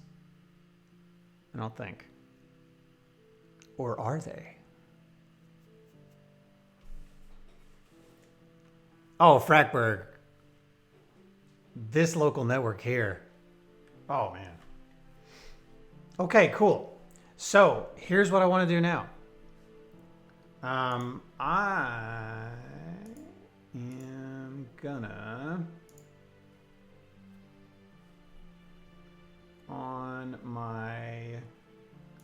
so all of these devices are on a mesh network that's on, it's on an LTE, it's on a cellular device. So I have these 4 strips here. This is the gateway device, and this is actually the device that controls the modes. So if I change the mode here, and let me go back over the firmware. Just a second.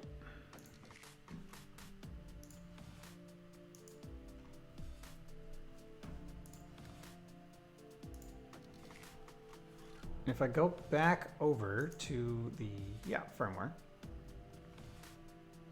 my modes are random, trellis, pixel, rainbow, and chase. So rainbow is number 4. So if I change this to number 4,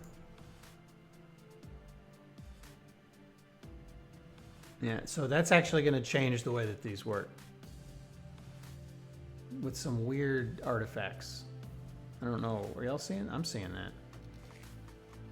Interesting. Okay. That's fine. It's not fine, but we're pretend like I don't know what's going. It's fine. So what we're going to do here is when you pass in a chase command, I'm going to run what I'm going to do is I'm actually going to run this set mode function and then call the chase function. So we're going to call 2 different. Did the particle console list 57 online? If I go to my devices, AT Delta Dan, thanks so much for the subscription. That's awesome. I appreciate you subscribing with Twitch Prime. Very cool. Thank you. Thank you. You now have the ability to use the Cyan Trash Panda, which I please do use all the time. I'm going to do my little hype thing and hope that it doesn't overload chat like it did last time. Oh, .commie, thank you. You are free to use that and hang out. Thank you so much. Yeah, 57 .commie right there. Same number I'm getting from the console. So that's good. I haven't double checked that. So I want to call a function. This is the way call function looks, or what it looks like ultimately. Is just particle call function. You pass in a device ID, the name, argument, and token. My device IDs are, I'm going to set those as, I'm going to set the main device. It's not a, device IDs aren't a secret, frankly, because you can't, knowing the device ID doesn't give you anything. However, I'm going to set it in my env so that I'm not hard coding it here. Right. So just a second. Because I'm going to open my secrets, but I want you to see them.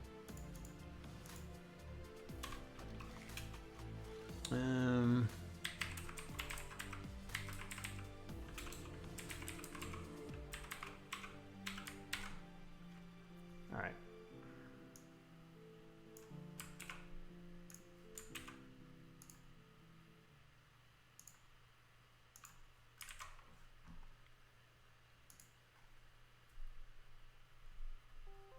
Show desktop.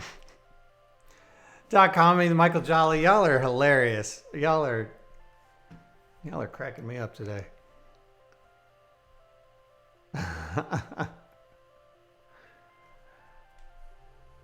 Oh, y'all are funny.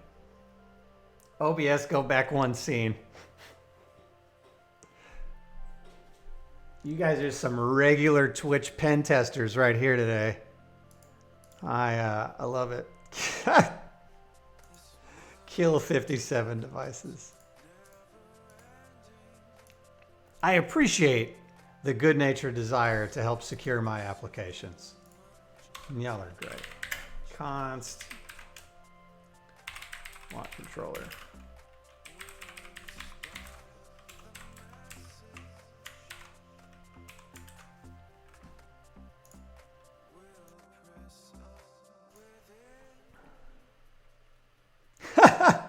Michael Jolly.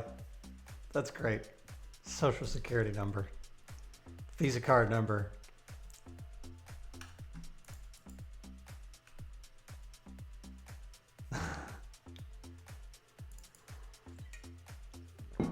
Okay. So when you issue the command chase, so what we're going to do is set mode to chase.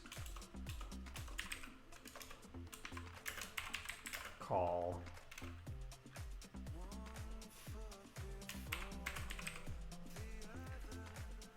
One of these days I'm going to hit the jackpot on someone's stream. You are. It's good.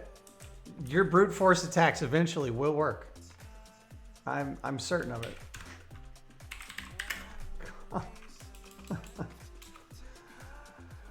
Oh gosh. It just occurred to me, I need to wrap these things and try catches since I'm doing async await.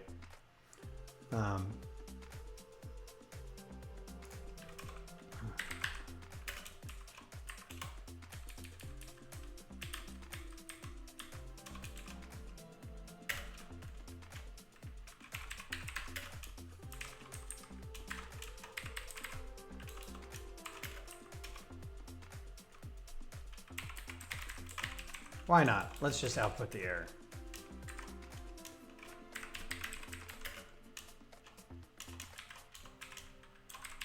Brandon wrote crap code. I'm not actually going to emit the error. I will log it.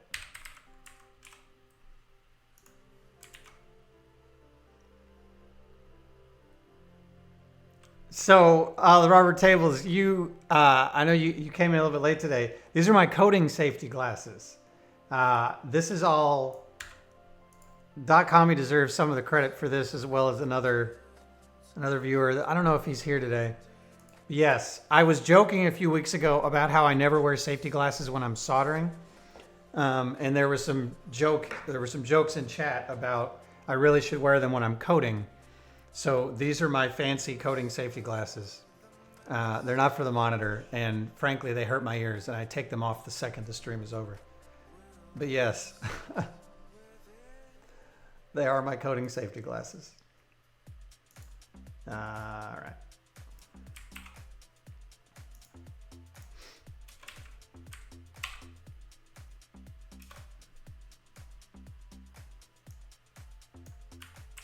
All right.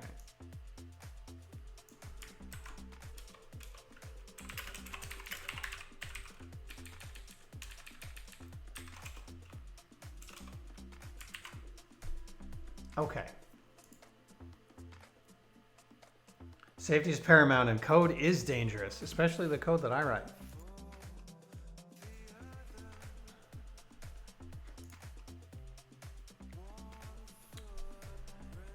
All right, so I don't know that I really care. I'm not going to care about the return types here, so I'm just going to do particle, we'll do async, particle dot call function. Let me make this a little smaller. There we go.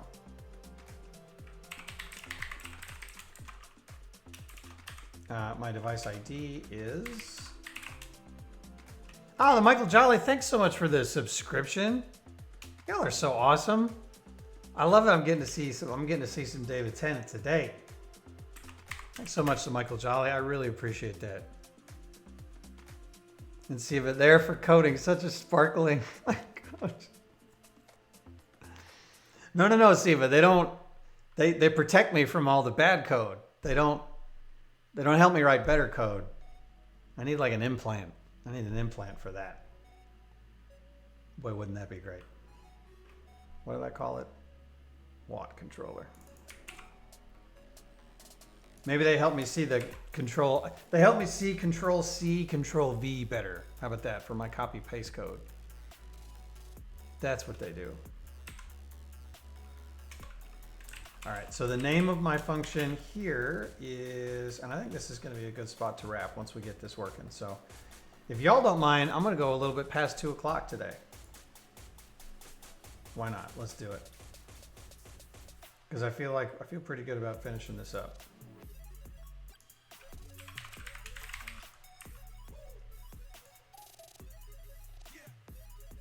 Okay, set mode. My argument is gonna be 5. That's crazy talk. I know. So just like give me 5 more minutes. Not 2 hands. Just 5 more minutes. 5 more minutes. That's all I ask.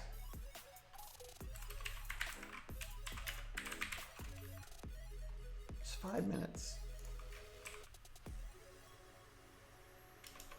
All right.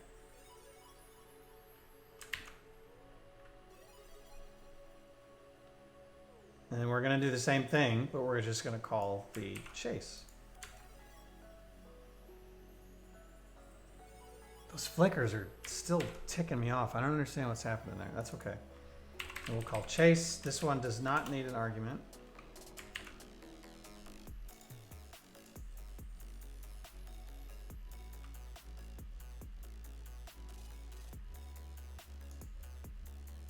Right? No, it does not.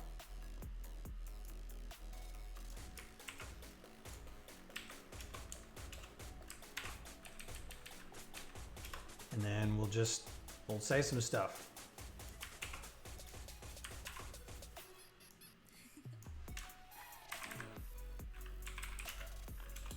What am I since the mention, this has been compared to Snake a few times, I guess I have to call it that, so.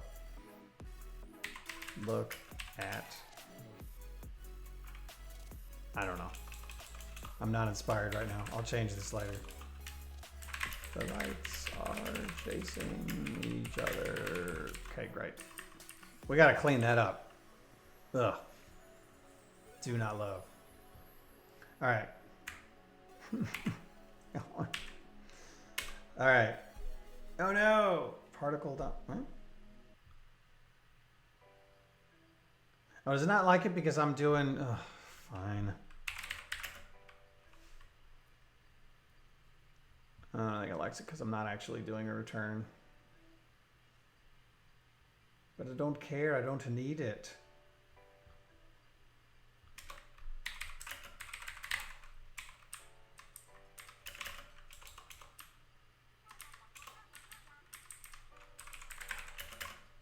At least not right now. Maybe I will.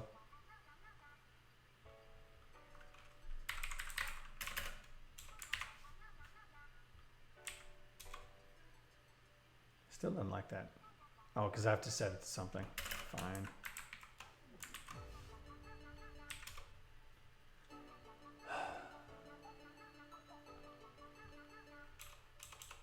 Oh, doesn't. Yeah. Don't use those reserved words. Don't do it. Don't do it, everybody. Unexpected token. Oh, yeah.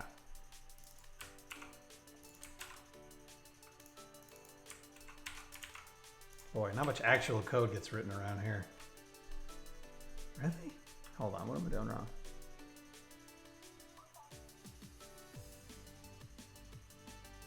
Oh. You know, I haven't had any of that after all. It's not async, it's wait. Ugh. Unexpected token. And yeah, return keyword.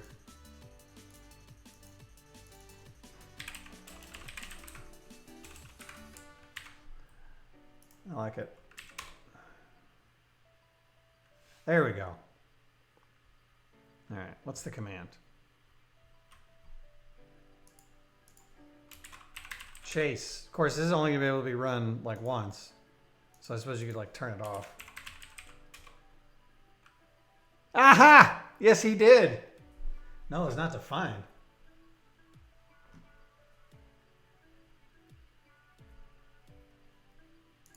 Oh, boo.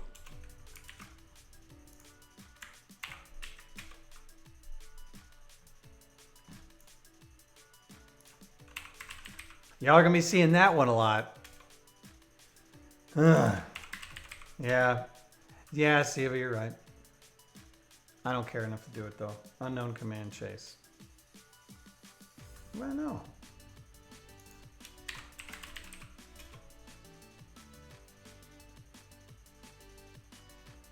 Really?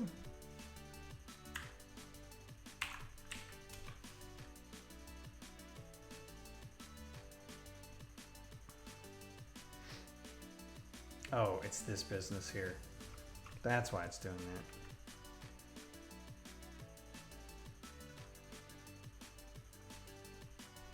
Gonna have to put on a mute if a mute of the bot if it doesn't use a better tone of voice. You're right. This bot is not being very nice. Not being very nice to me.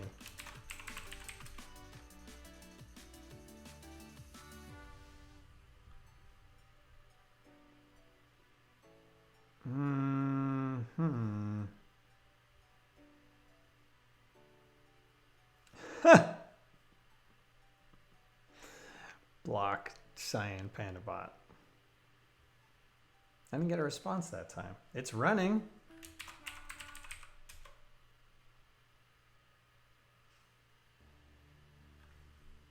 Oh, timed out. Okay. Why?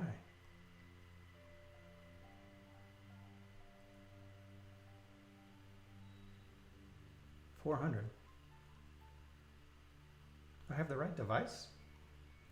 Device is set mode. You got a 400 from the set mode on that device? Did I pick the right one? Maybe I didn't.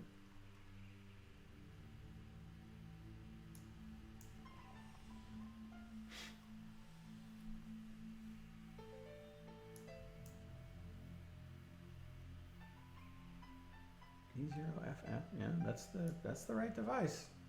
/ set mode.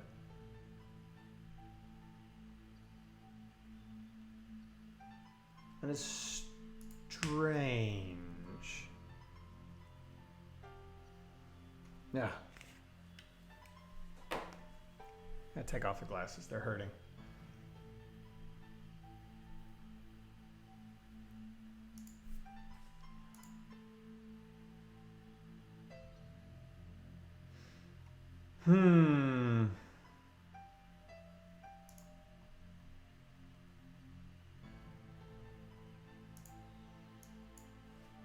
All right, if I change the mode. Oh, 400 because it's offline, maybe. That's why it's being weird. Give me a second.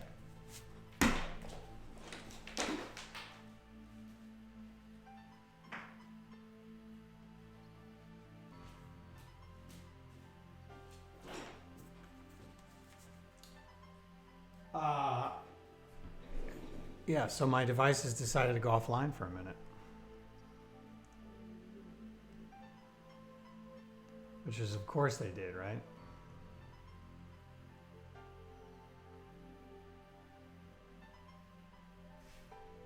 So let me get this back online.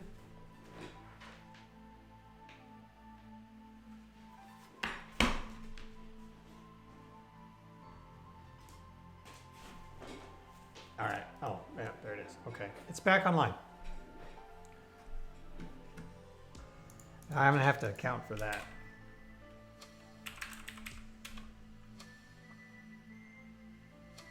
No, they're not. Oh, yes, they are. But they're being really weird. Ugh. Hold on. No, there. Now it's working. Sweet. So Chase works. All right, cool. That's a good stopping point. So running the chase command will, I don't know if it'll like start over at this point. So the next thing will be like stop. We should probably add a command for undoing this. Kapow, kapow, that's right. Thank you, Dr. Cummings. If command name equals stop.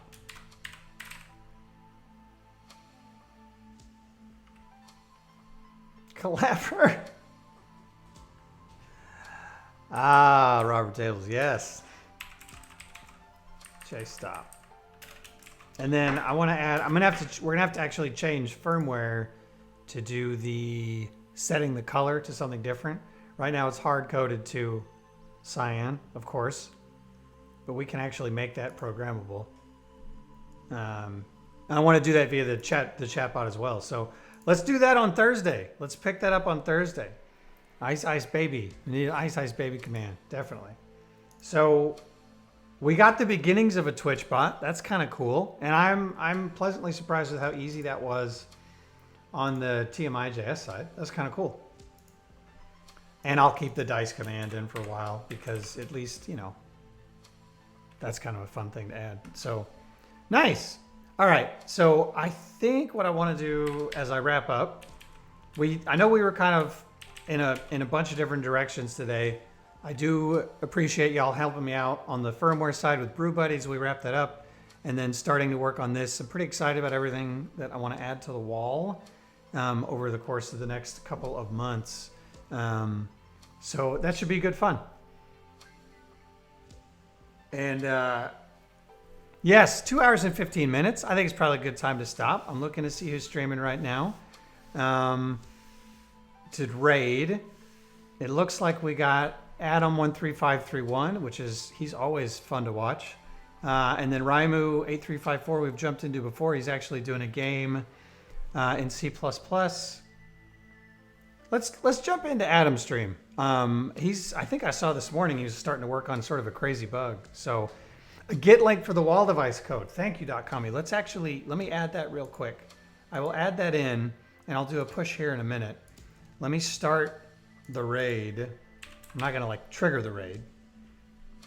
And then I will give you all the link to the wall device code. And I will add this to my panels, to my Twitch panels as well, since this is gonna be the new project. There it is, GitHub, Wall of Things. I'll push this out there, but this has the current firmware that's out there right now. And yeah, so let's pick this up on Thursday. Thank y'all for coming and hanging out. I had a lot of fun today. Thank you, Michael Jolly. I appreciate for saying that. Fun stream. It was fun for me as well. It's cool to chat with you all as always, and to get a bot involved as well. So that should be good fun. Now, y'all have a great rest of the day, and I will see you again on Twitch in other streams, definitely later this week, and then again on Thursday. Have a great rest of the day, everybody. Thanks. Bye.